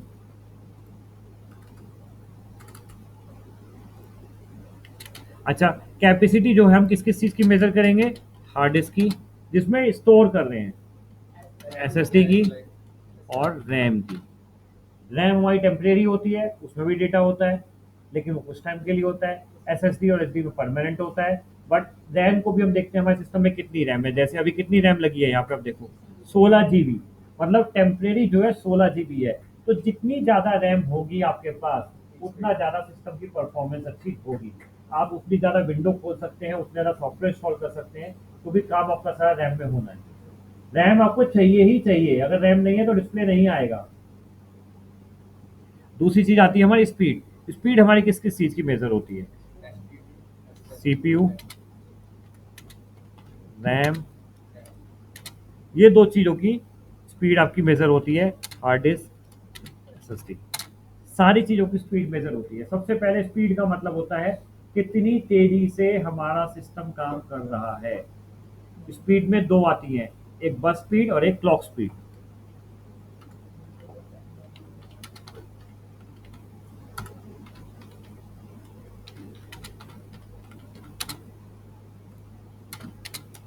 दो तरीके की स्पीड होती है हमारे कंप्यूटर में प्रोसेसर की, एक बस स्पीड होती है और एक क्लॉक स्पीड होती है। बस से क्या समझते हो? सिंपल बस से होती है। बस का क्या काम होता है? जो बस होती है हमारी, पैसेंजर्स को एक सोर्स से लेकर डेस्टिनेशन तक पहुंचाती है, एक जगह से दूसरी जगह तक। उसी तरीके से हमारे कंप्यूटर में डेटा बस होती है। डेटा बस होती है जो वायर्स होती है, जिनके अंदर डेटा घूमता है, उनको हम बोलते हैं डेटा बस। अब वो डेटा बस की स्पीड क्या होती है या प्रोसेसर की स्पीड क्या होती है? बस स्पीड और क्लॉक स्पीड में क्या डिफरेंस होता है, पहले ये समझो। अब मैंने आपसे कहा आपको अभी यहाँ से दिल्ली जाना है, राइट? आपको यहाँ से दिल्ली जाना है, आप यहाँ बैठे हो। मैंने आपको कहा अमित आपको दिल्ली जाना है। जितनी देर आपने मेरी बात सुन के एक्शन लेने में लगाई, उठने लगे, जितनी देर उठ के जाने उठने, जितनी देर आपने मेरी बात सुन के उठने में लगाई, दैट इज बस स्पीड। और जितनी देर आपने दिल्ली पहुंचने में लगाई, दैट इज क्लॉक स्पीड। ठीक है, सॉरी, क्लॉक स्पीड अपोजिट बोल दी मैंने आपको। क्लॉक स्पीड का मतलब जितनी देर आपने मेरी बात सुनने में लगाई, और बस स्पीड मतलब जितनी देर यहाँ से ट्रैवल करने में लगाई। तो दो स्पीड होती है। अब यहाँ पर कंप्यूटर में हमारा क्या ट्रैवल करता है? डेटा। तो हमने कोई भी फाइल को यहाँ पर दोनों चीजों में अगर बताता हूँ कि किस तरीके से आप समझोगे।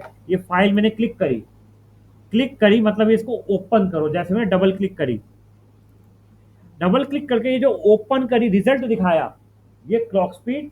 और जितनी देर में उसने मेरी बात एक्सेप्ट करी कि मेरे को ओपन करना है, वो फिर मैं उसे बोल गया बस स्पीड। जितनी देर में रिजल्ट शो किया और जितनी देर में उसने एक्शन किया, दैट इज क्लॉक। क्लियर नहीं? छोटा सा एग्जांपल दिया मैंने आपको मैंने बोला यहाँ से आपको प्लेन पकड़ना है, ट्रेन पकड़नी है। आप जितनी देर मेरी बात सुनने में लगाओगे, एग्जीक्यूट करने में लगाओगे, that is known as clock speed. और जितनी देर आप यहाँ से जाने में लगाओगे, that is known as bus speed. कौन है भाई? क्वेश्चन होगा ना भाई? भाई आज तो 31 तारीख है, इसलिए बिल देने आया हूँ सर, मैं पूछ बड़ी बोल रहा जल्दी दे रहा है ना आपकी बार।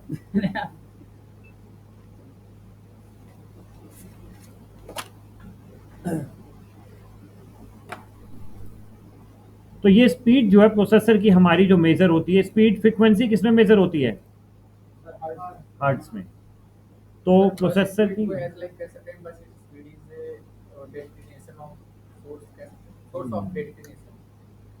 स्पीड का मतलब है कितनी देर में आपका डेटा पहुंचा यहाँ से वहां। आप यहाँ से दिल्ली कितनी देर में ट्रैवल किए, कितना टाइम लगा, टाइम टेकन, आपको यहाँ से दिल्ली पहुंचने में कितना टाइम मेट्रो ने लिया, दैट इज नोनल पर स्पीड। और कितनी देर आपने हमारी बात सुनने में, एक्सेप्ट करने में लगाई कि मुझे दिल्ली जाना है, दैट इज क्लॉक स्पीड। तो ये हमारी जो मेजर होती है गीगाहर्ट्ज में मेजर होती है। पहले मेगाहर्ट्ज में होती थी, अब गीगाहर्ट्ज में होती है। तो मेगाहर्ट्ज गीगाहर्ट्ज में कोई डिफरेंस नहीं है, इसको सिंपल वे में आप कैलकुलेट कर सकते हो। अगर आपका प्रोसेसर 3700 गीगाहर्ट्ज का है, इसको हम बोल सकते हैं 3700 मेगाहर्ट्ज का है, आप इसको बोल सकते हो 3.7 गीगाहर्ट्ज। सिंपल सी चीज है, क्लियर? और इसमें कुछ नहीं है। हालांकि ये क्वेश्चन आपसे पूछा नहीं जाता, लेकिन आपको क्लियर होना चाहिए कि हम डेटा किस में मेजर करते हैं और स्पीड किस में मेजर करते हैं। तो कोई कॉन्फ़िगरेशन आपसे पूछता है कि आपके सिस्टम की क्या कॉन्फ़िगरेशन है, तो आप क्या बोलोगे? इंटेल i5 का सीपीयू लगा है, 132 जीबी रैम या 16 जीबी रैम है। 16 जीबी से कम तो चलती नहीं है, मिनिमम 16 जीबी तो मैंडेटरी है विंडोज चलाने के लिए और सॉफ्टवेयर चलाने के लिए। 16 जीबी रैम है, इंटेल i5 सिस्टम है, 3.7 गीगाहर्ट्ज प्रोसेसर स्पीड है, मतलब 3700 megahertz, third generation, fourth generation जो भी है, ये आप बता सकते हो। हार्ड डिस्क कितनी है ये आप बता सकते हो, 1 जीबी है, 2 जीबी है।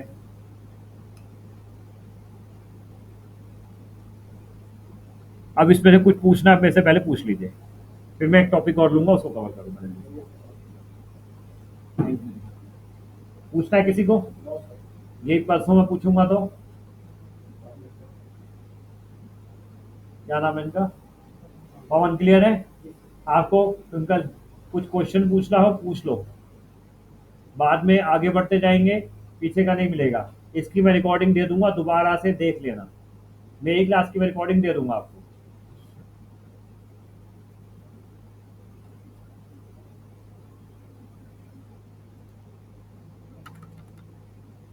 नाउ अब हम बात करते हैं मेमोरी की। इस कॉन्सेप्ट को दोबारा समझ लेना, अच्छी तरीके से समझ लेना। दो टाइप्स की मेमोरी होती है हमारे सिस्टम में।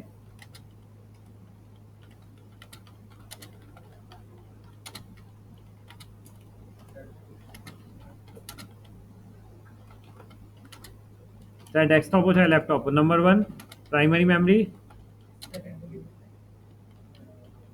Number 2 secondary memory.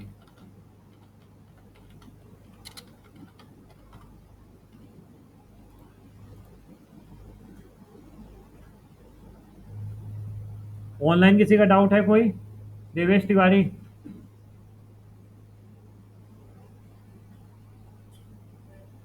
देवेश कोई डाउट है आपका?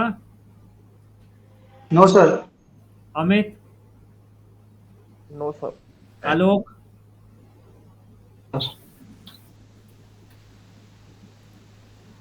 तो दो टाइप्स की मेमोरी होती है, एक प्राइमरी और एक सेकेंडरी।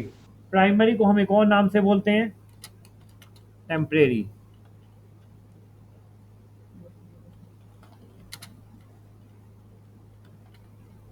या टेम्परेरी स्टोरेज डिवाइस।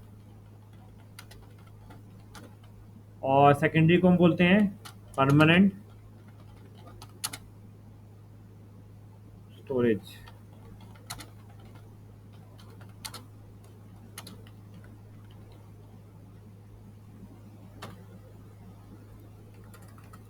प्राइमरी में सबसे पहले हमारा आता है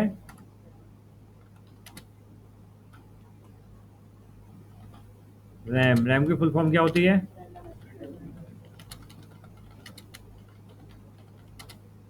और सेकंड आता है रोम, रीड ओनली मेमोरी। अब इसको ध्यान से समझना। परमानेंट पे पहले समझ लो आप, चलो। STD, hard disk, SSD, solid state drive, इसको शॉर्ट फॉर्म में बोलते हैं STD, CD-ROM, pen drive, DVD-ROM, data card, और क्या बोल रहे हो? फ्लॉपी में लिख देता हूँ लेकिन अब चलती नहीं है, दिखा देता हूँ आपको। इसकी कैपेसिटी जो होती है सिर्फ 1.44 MB। CD की होती है, फ्लॉपी तो पहले यूज होती थी, हाँ 2004 के पहले भी 5G भी चलती थी। जब से पेन ड्राइव आ गई है तब से बंद हो गई है। फ्लॉपी ड्राइव का डेटा कैपेसिटी सिर्फ 1.5 MB है। 1.5 MB में सिर्फ वर्ड एक्सेल की फाइल आती थी, और पहले हम इसको डेटा ट्रांसफर करने के लिए यूज करते थे, बहुत पहले 2002-3 में पहले बंद हो गई होगी। ये मैंने कैपेसिटी भी साथ साथ लिख दी है। इसकी दोनों की 1 TB भी आती है, 2 TB भी आती है, सेम इसमें है 1 TB 2 TB। Pen drive 32 GB है। पेन ड्राइव 1 TB में आ रही है। DVD 4.3 GB। डेटा कार्ड का मुझे नहीं पता क्या होता है। तो ये हमारे परमानेंट होते हैं, ठीक है। परमानेंट का मतलब क्या है आपसे समझ लो एक बार। परमानेंट का मतलब ये है जिसमें डेटा जब तक वो डिवाइस खराब ना हो तब तक डेटा सिक्योर रहता है। आप पेन ड्राइव में डेटा लेके बैकअप लेके रख लेते हो, टेंशन नहीं होती, बैकअप है हमारे पास। हार्ड डिस्क में एक बार में खराब हो सकता है, क्यों? हार्ड डिस्क में कंटिन्यू पावर जाती है, आप जब भी सिस्टम ऑन करोगे पावर जाएगी, पावर तेज आई आई खराब हुई, हार्ड डिस्क खराब हो सकती है। पेन ड्राइव अपने डेटा बैकअप लेके रखिए, अलग से सिक्योर रखिए। तो सेकेंडरी स्टोरेज डिवाइस तो आप समझ लोगे, मैं एक बार आपको दिखा देता हूँ हार्ड डिस्क और SSD में डिफरेंस क्या होता है। ये देखिए, दोनों की कैपेसिटी पे मत जाना, कैपेसिटी एक बार में दोनों की सेम हो सकती है, डिफरेंस है इनके स्ट्रक्चर पर। ये हार्ड डिस्क का इंटरनल पार्ट है, ये SSD का इंटरनल पार्ट है। हार्ड डिस्क जो काम करती है मैकेनिकल पे पार्ट काम करती है। ये जितना भी पार्ट है ना मैकेनिकल है। मैकेनिकल मतलब ये स्टील के प्लेटर्स होते हैं, इस पे डेटा लिखा होता है 1010 की फॉर्म में, और इसको रीड करने के लिए हेड होते हैं, रीड राइट हेड, आर्म्स होते हैं, मोटर होती है, मैकेनिकल पार्ट ज़्यादा होता है। और SSD के अंदर ऐसा कुछ नहीं होता। इसके अंदर जैसे रैम पे होती है चिप्स, ऐसे ये हमारी ICs होती हैं, IC होती है जिसमें हमारा डेटा होता है। पेन ड्राइव में भी सेम यही होता है। आप अगर एक पेन ड्राइव ओपन करके देखोगे तो पेन ड्राइव के अंदर भी सेम आपको यही सब कुछ मिलेगा। तो ये आपकी देखने में इस तरीके से होती है। ये वाली है हार्ड डिस्क और ये है SSD। डिफरेंस क्या है? हार्ड डिस्क का डेटा ट्रांसफर रेट मतलब स्पीड SSD से कम, SSD की स्पीड ज़्यादा है, राइट। हार्ड डिस्क की कम है। कैपेसिटी भले ही दोनों की सेम हो, अगर आपने एक फाइल खोलने के लिए कोशिश करी, SSD में जल्दी खोलेगी, हार्ड डिस्क में देर से खुलेगी। अगर आप कोई फाइल इंस्टॉल कर रहे हो, विंडोज इंस्टॉल कर रहे हो, हार्ड डिस्क में देर से इंस्टॉल होगा, SSD में जल्दी इंस्टॉल होगा। तो डेटा स्पीड फास्ट है। सेकंड, महंगी है, SSD महंगी है हार्ड डिस्क से, जनरली डबल रेट है। अगर आप 1 GB के हार्ड डिस्क ले रहे हो 2000 रुपए की, तो वहां पर 250 या 500 MB 500 सॉरी 1 GB नहीं 1 TB की ले रहे हो तो 500 GB के हार्ड डिस्क आपको मिलेगी, डबल रेट है। SSD 500 GB की मिलेगी, उसी रेट में ऐसे हार्ड डिस्क मिलेगी 1000 GB की, मतलब 1 TB। तो ये दोनों, लेकिन धीरे धीरे मार्केट में हार्ड डिस्क खत्म हो जाएगी और SSD का ही जमाना आएगा। सेफ और सिक्योर है, क्योंकि डेटा और हार्ड डिस्क खराब जल्दी होती है। SSD क्योंकि पेन ड्राइव की तरह काम करती है, इसमें ICs होती हैं, वो इतनी जल्दी खराब नहीं होती है। धीरे धीरे टेक्नोलॉजी SSD पे जाएगी, हार्ड डिस्क बंद हो जाएगी। उसका तरीका क्या होता है? IT में कोई भी चीज को आउट करने का, पुरानी चीजों के रेट बढ़ा देते हैं, ठीक है ना। वो क्या करेंगे, हार्ड डिस्क के रेट बढ़ाना शुरू कर देंगे और SSD के रेट कम कर देंगे। तो मार्केट सोचिए 200-250 का डिफरेंस SSD ली जाए और धीरे धीरे उसको आउट कर देते हैं। This is the pattern. IT में पैटर्न होता है, कोई भी चीज बाहर करनी है तो पैटर्न होता है, जो आउट करनी है उसके रेट बढ़ा दो और नई वाली के रेट कम करने शुरू कर दो। तो ये हमारा सेकेंडरी क्लियर हो गया। क्या होता है इसमें? डेटा परमानेंट होता है हमारा जब तक वो डिवाइस खराब ना हो जाए।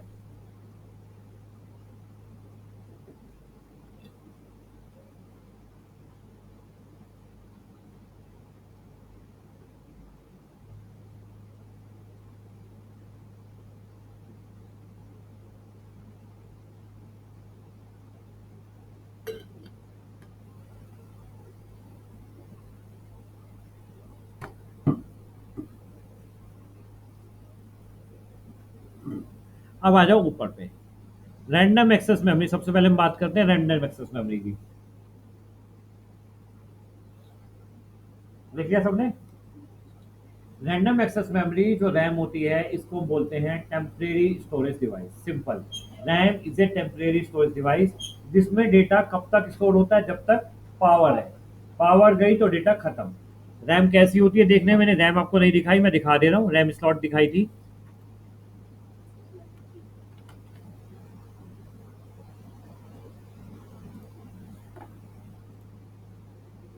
ये होती है रैम आपकी।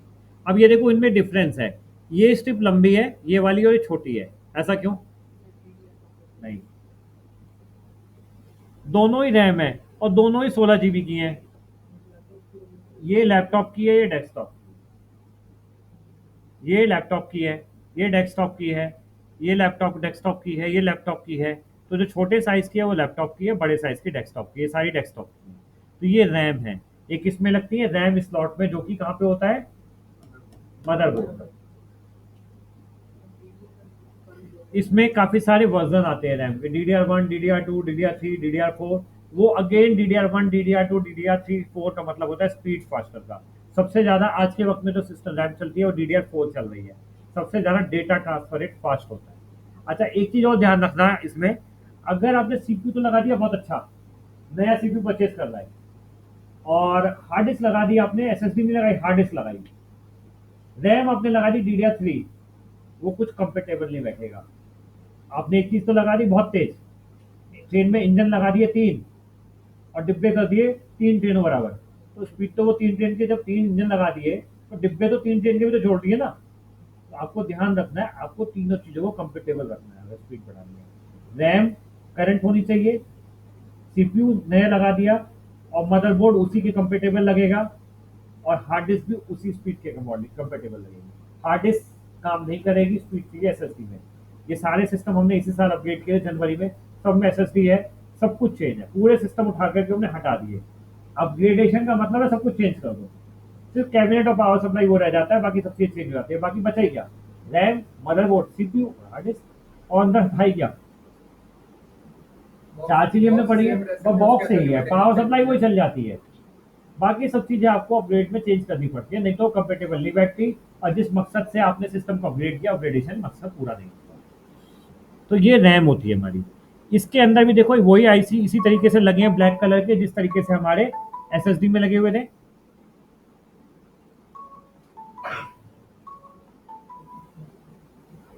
हेलो सर, हेलो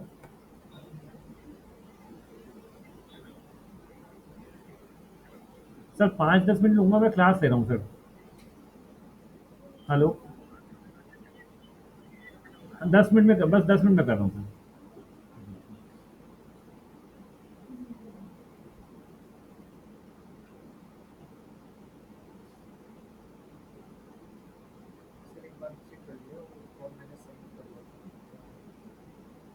अभी भी किसी का गूगल फॉर्म ना सबमिट हुआ हो, एडमिशन फॉर्म, तो उसको कर देना, अगर किसी का रह गया पुराने वाले बैच में भी। तो अब हम आते हैं इस पे, प्राइमरी मेमोरी और टेम्परेरी मेमोरी पे। तो रैम में हमारा डेटा जब तक पावर होगा तब तक रहेगा, या जब तक हम उसमें काम कर रहे हैं तब तक रहेगा। हमने सेव नहीं किया तो वो हट जाएगा। क्लियर है सबको? आप जो भी काम करते हैं, कंप्यूटर ऑन होते के साथ ही आपने ऑन किया, आपके रैम का काम स्टार्ट हो जाता है। रैम में डेटा धीरे धीरे स्टोर होना शुरू हो जाता है। सबसे पहले क्या स्टोर होता है रैम में? जोर से बोलो, आवाज तो आ रही है, जोर से बोलो। विंडोज, सबसे पहले आपका OS लोड होता है। विंडोज, वो लोड कहां से होता है? आपने पावर ऑन करी, सामने विंडोज चल गया, रैम तो टेम्परेरी होती है, हमने शट डाउन कर दिया था, रैम में कहां से आ गया? हार्ड डिस्क से। आप जब विंडोज को इंस्टॉल करते हो, सीखिए इंस्टॉलेशन सबने विंडोज की, जो आपने पेन ड्राइव से इंस्टॉल किया है वो परमानेंट इंस्टॉल हो गया किसमें? हार्ड डिस्क के अंदर। अब हार्ड डिस्क में जो भी चीजें हैं वो परमानेंट हो गई। अब हम काम करना शुरू करते हैं, हमारी वो रैम में आ जाती है। आपने विंडो ऑन किया, सबसे पहले विंडो ही ओपन होती है, विंडोज खुल जाती है, दैट मीन्स विंडोज जो आपने इंस्टॉल करी थी वो काम करने के लिए रैम के अंदर आके खुल गई। अब आप जो भी काम करोगे वो रैम में करोगे। विंडो में आपने बाद में इंटरनेट चलाया, क्रोम की विंडो खोली, गूगल क्रोम खोला, फेसबुक खोला, यूट्यूब खोला, वो सब किस में खुल रहा है? रैम के अंदर। वो स्पेस रैम की ले रही है। अभी ये जितनी भी मैंने विंडो खोली हुई है, ये सारी स्पेस रैम में ले रही है, हार्ड डिस्क की नहीं ले रही। हार्ड डिस्क में सिर्फ कौन स्पेस ले रहा है? विंडोज। ठीक है, लेकिन अब अगर ये जो फाइल है मैंने अगर सेव कर दी तो ये हार्ड डिस्क में सेव हो गई, तो ये हार्ड डिस्क की स्पेस लेने लगेगी। और जब मैं इसको दोबारा ओपन करूंगा तो ये रैम की भी लेगी, हार्ड डिस्क में तो परमानेंट है ही है। और अगर मैं इसको बंद कर दूंगा तो हार्ड डिस्क की कोई स्पेस नहीं ली और रैम भी खाली हो गई। तो रैम हमारी किस चीज में यूज होती है? जैसे ही हम कंप्यूटर को स्टार्ट करते हैं और उसके बाद जो भी हम ऑपरेशन करते हैं, वर्क करते हैं, वो सब किस में करते हैं? रैम में। Clear concept? बिल्कुल याद रहेगा 1 महीने तक या इंटरव्यू तक गायब हो जाएगा सब? सेकेंड इंपॉर्टेंट है रीड ओनली मेमोरी। ये बहुत इंपॉर्टेंट है। रोम, इसको हम लोग एक और नाम से बोलते हैं रोम बायोस। ये कॉन्सेप्ट ध्यान से समझना, इससे क्वेश्चन आते हैं। रीड ओनली मेमोरी, तो रोम की फुल फॉर्म होगी, इसको बोलते हैं रोम बायोस। बायोस का मतलब होता है basic input output system. Now BIOS भी हमारा टेम्परेरी है, देख लो टेम्परेरी में लिखा है, लेकिन ये टेम्परेरी होता नहीं है। इसके अंदर बायोस क्या होता है पहले ये देख लो। रैम मैंने आपको दिखा दी, बायस कैसे होता है ये देखो। होता ये भी मेमोरी है,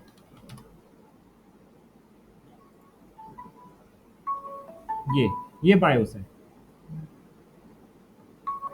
हेलो, हाँ जी, अच्छा मैं क्लास ले रहा हूँ, बताओ।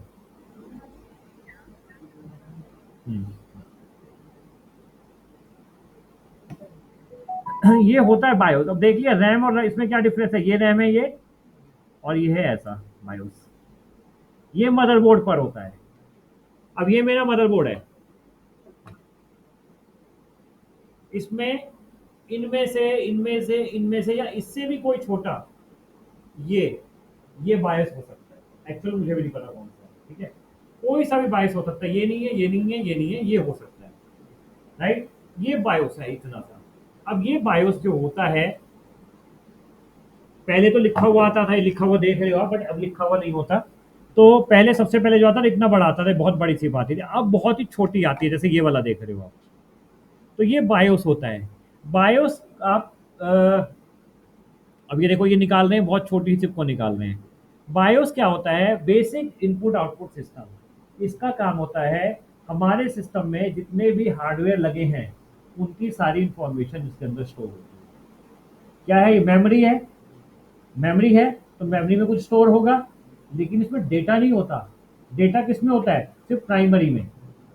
प्राइमरी में किसमें? रैम में, हार्ड डिस्क, और सेकेंडरी में हार्ड डिस्क में। रोम में डेटा नहीं होता। रोम में क्या इंफॉर्मेशन होती है? सिर्फ हमारे हार्डवेयर की। क्या इंफॉर्मेशन? सिर्फ हमारे हार्डवेयर की। रैंडम एक्सेस मेमोरी में क्या होता है? रैम में हम रीड भी कर लेते हैं, राइट भी कर लेते हैं।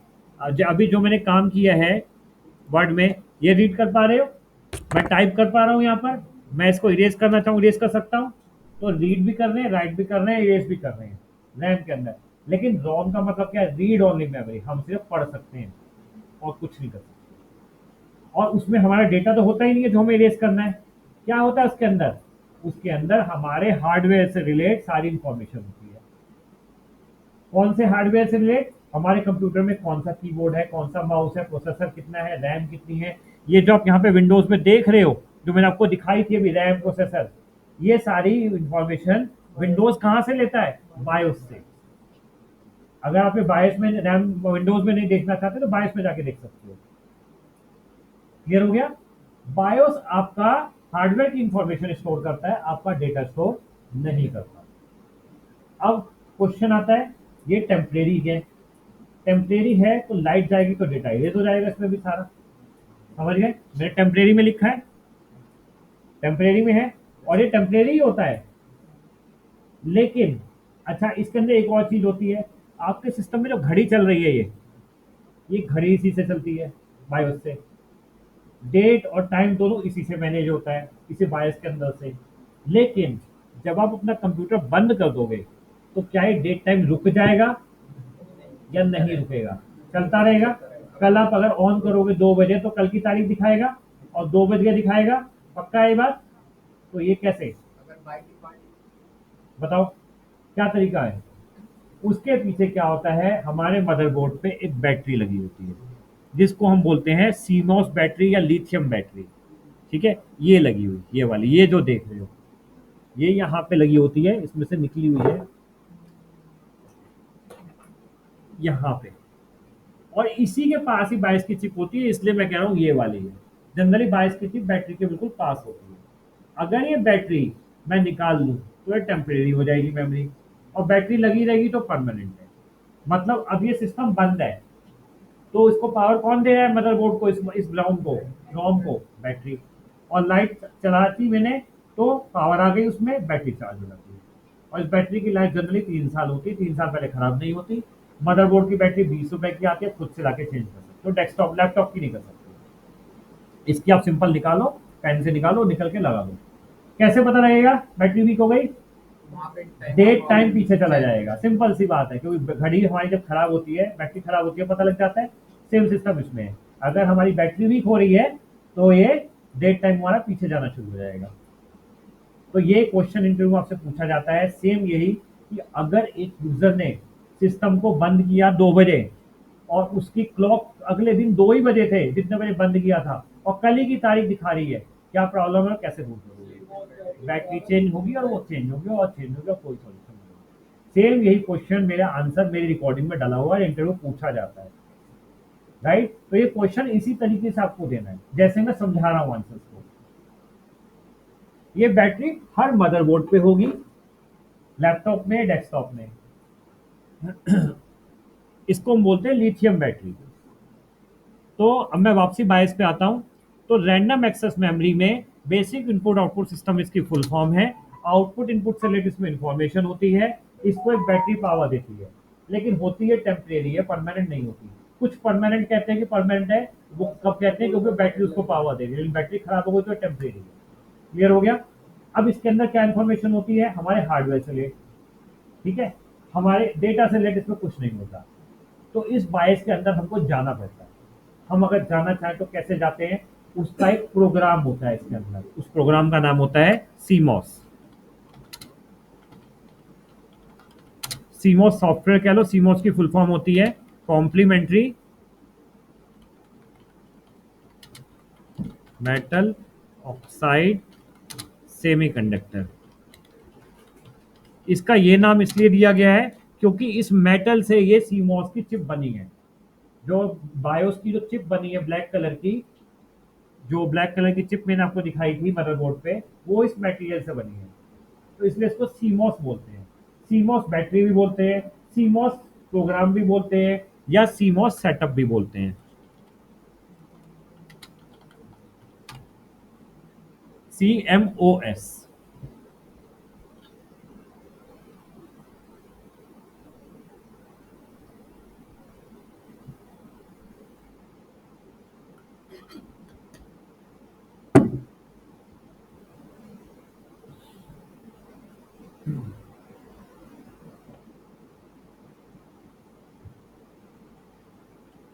परमानेंट कब हो जाएगी? जब बैटरी को पावर दे रही है, अदरवाइज तो परमानेंट नहीं होती, बैटरी पर डिपेंड करता है।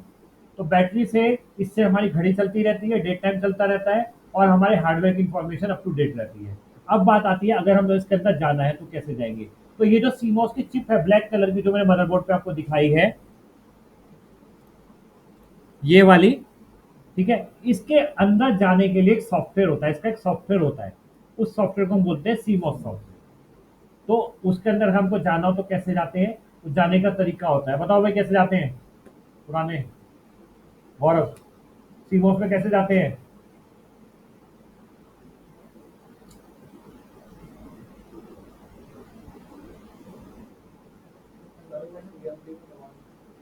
CMD में कमांड क्या कमांड देते हैं संजय? सीमॉस में जाने के लिए ऑनलाइन कोई बताएगा?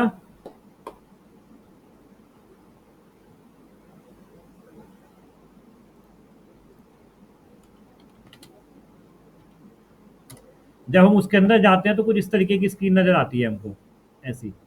देखो कभी गए हो इसके अंदर, तो कैसे गए हो और क्या करने गए थे?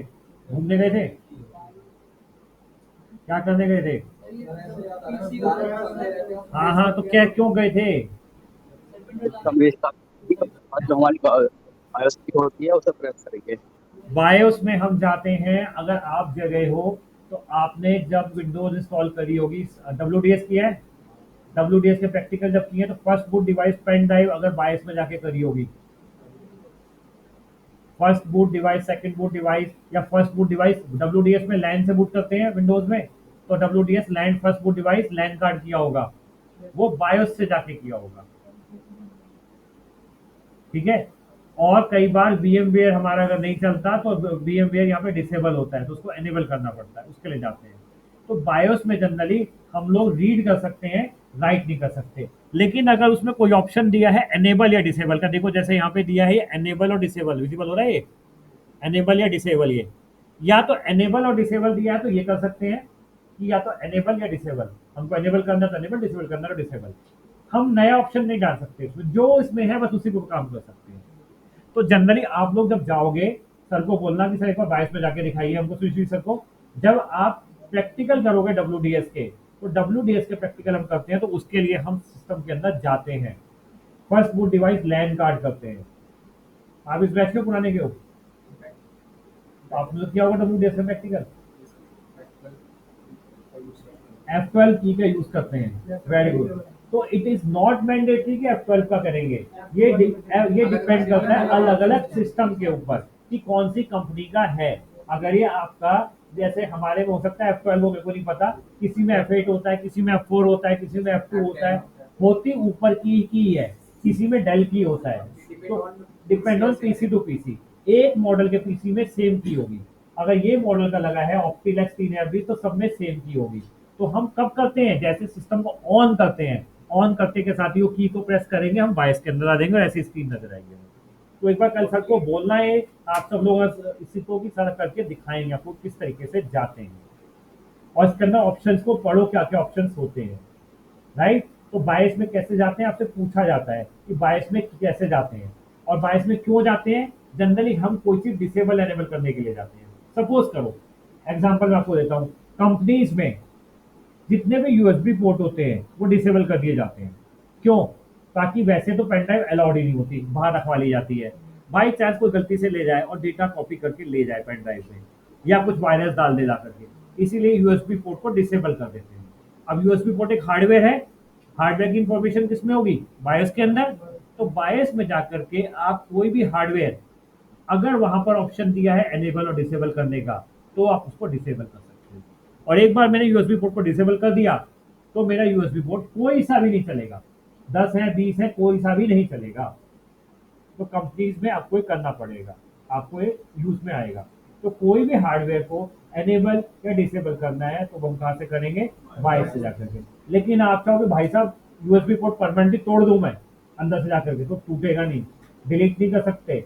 एनेबल या डिसेबल अगर ऑप्शन है तो, नहीं है तो कुछ नहीं कर सकते, जनरली होता है। तो आप जो जाते हो मेजरली, जो क्लास में हम जनरली जाते हैं वो एनेबल डिसेबल करने के लिए जाते हैं, और आप लोग भी जो जाओगे इसलिए जाओगे। घड़ी को ठीक करने के लिए नहीं जाते, वो बैटरी चेंज करने या कॉन्फ़िगरेशन को देखनी है वो देख सकते हो, या VMware करके, VMware करा दिया आपको। तो VMware अगर कई बार बायोस में डिसेबल होता है तो हम VMware यहाँ से तो हमने इंस्टॉल कर दिया, लेकिन हमारी VMware की मशीन ही एक्टिवेट नहीं हो रही, तो बायोस में जाएंगे तो डिसेबल होता है।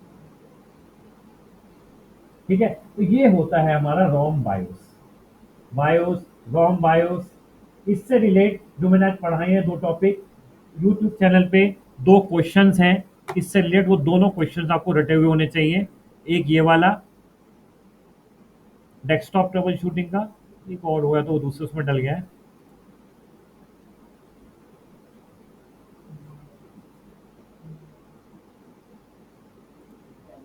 ये देखो ये वही है, you receive a complaint from user that their clock always shows long time. जब भी आप सिस्टम रिस्टार्ट करते हो क्या रीजन हो सकता है? As you know that our desktop और laptop clock and date are controlled by CMOS battery. ये क्लियर है आपको? Whenever we face long date and time problem, in this case we need to replace the desktop or laptop battery. Apart from this, our CMOS battery provide power to ROM BIOS. battery get charged when we power on our system, and when we our system is down, CMOS battery provide power to BIOS. मतलब जब system on है तो battery charge हो रही है, system shut down कर दिया तो CMOS बैटरी को पावर देगी। रैम को पावर नहीं देती, CMOS बैटरी सिर्फ CMOS को पावर देती है। रैम में सिर्फ हमारा डेटा होता है और टेम्परेरी ही होता है। एक क्वेश्चन ये,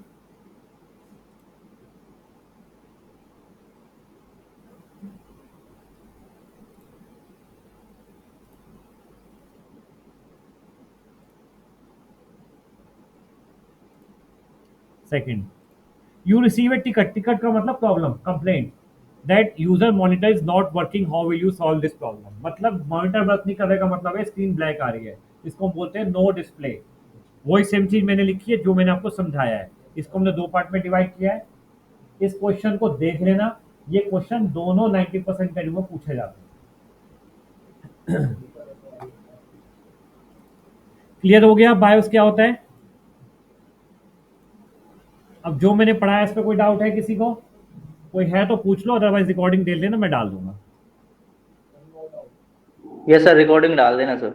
कौन बोला है भाई? प्रदीप गिरी सर, ऑनलाइन। प्रदीप, क्यों पढ़े नहीं हो क्या? अभी ध्यान नहीं दिया? नहीं सर, पढ़े हैं, लेकिन ऐसा होता है ना, कुछ कुछ भूल जाते हैं तो ऑनलाइन से फिर दोबारा से देख लेते हैं, तो रिवीजन अच्छा हो जाता है फिर। चलो अच्छी बात है। ठीक है सर, थैंक यू सर।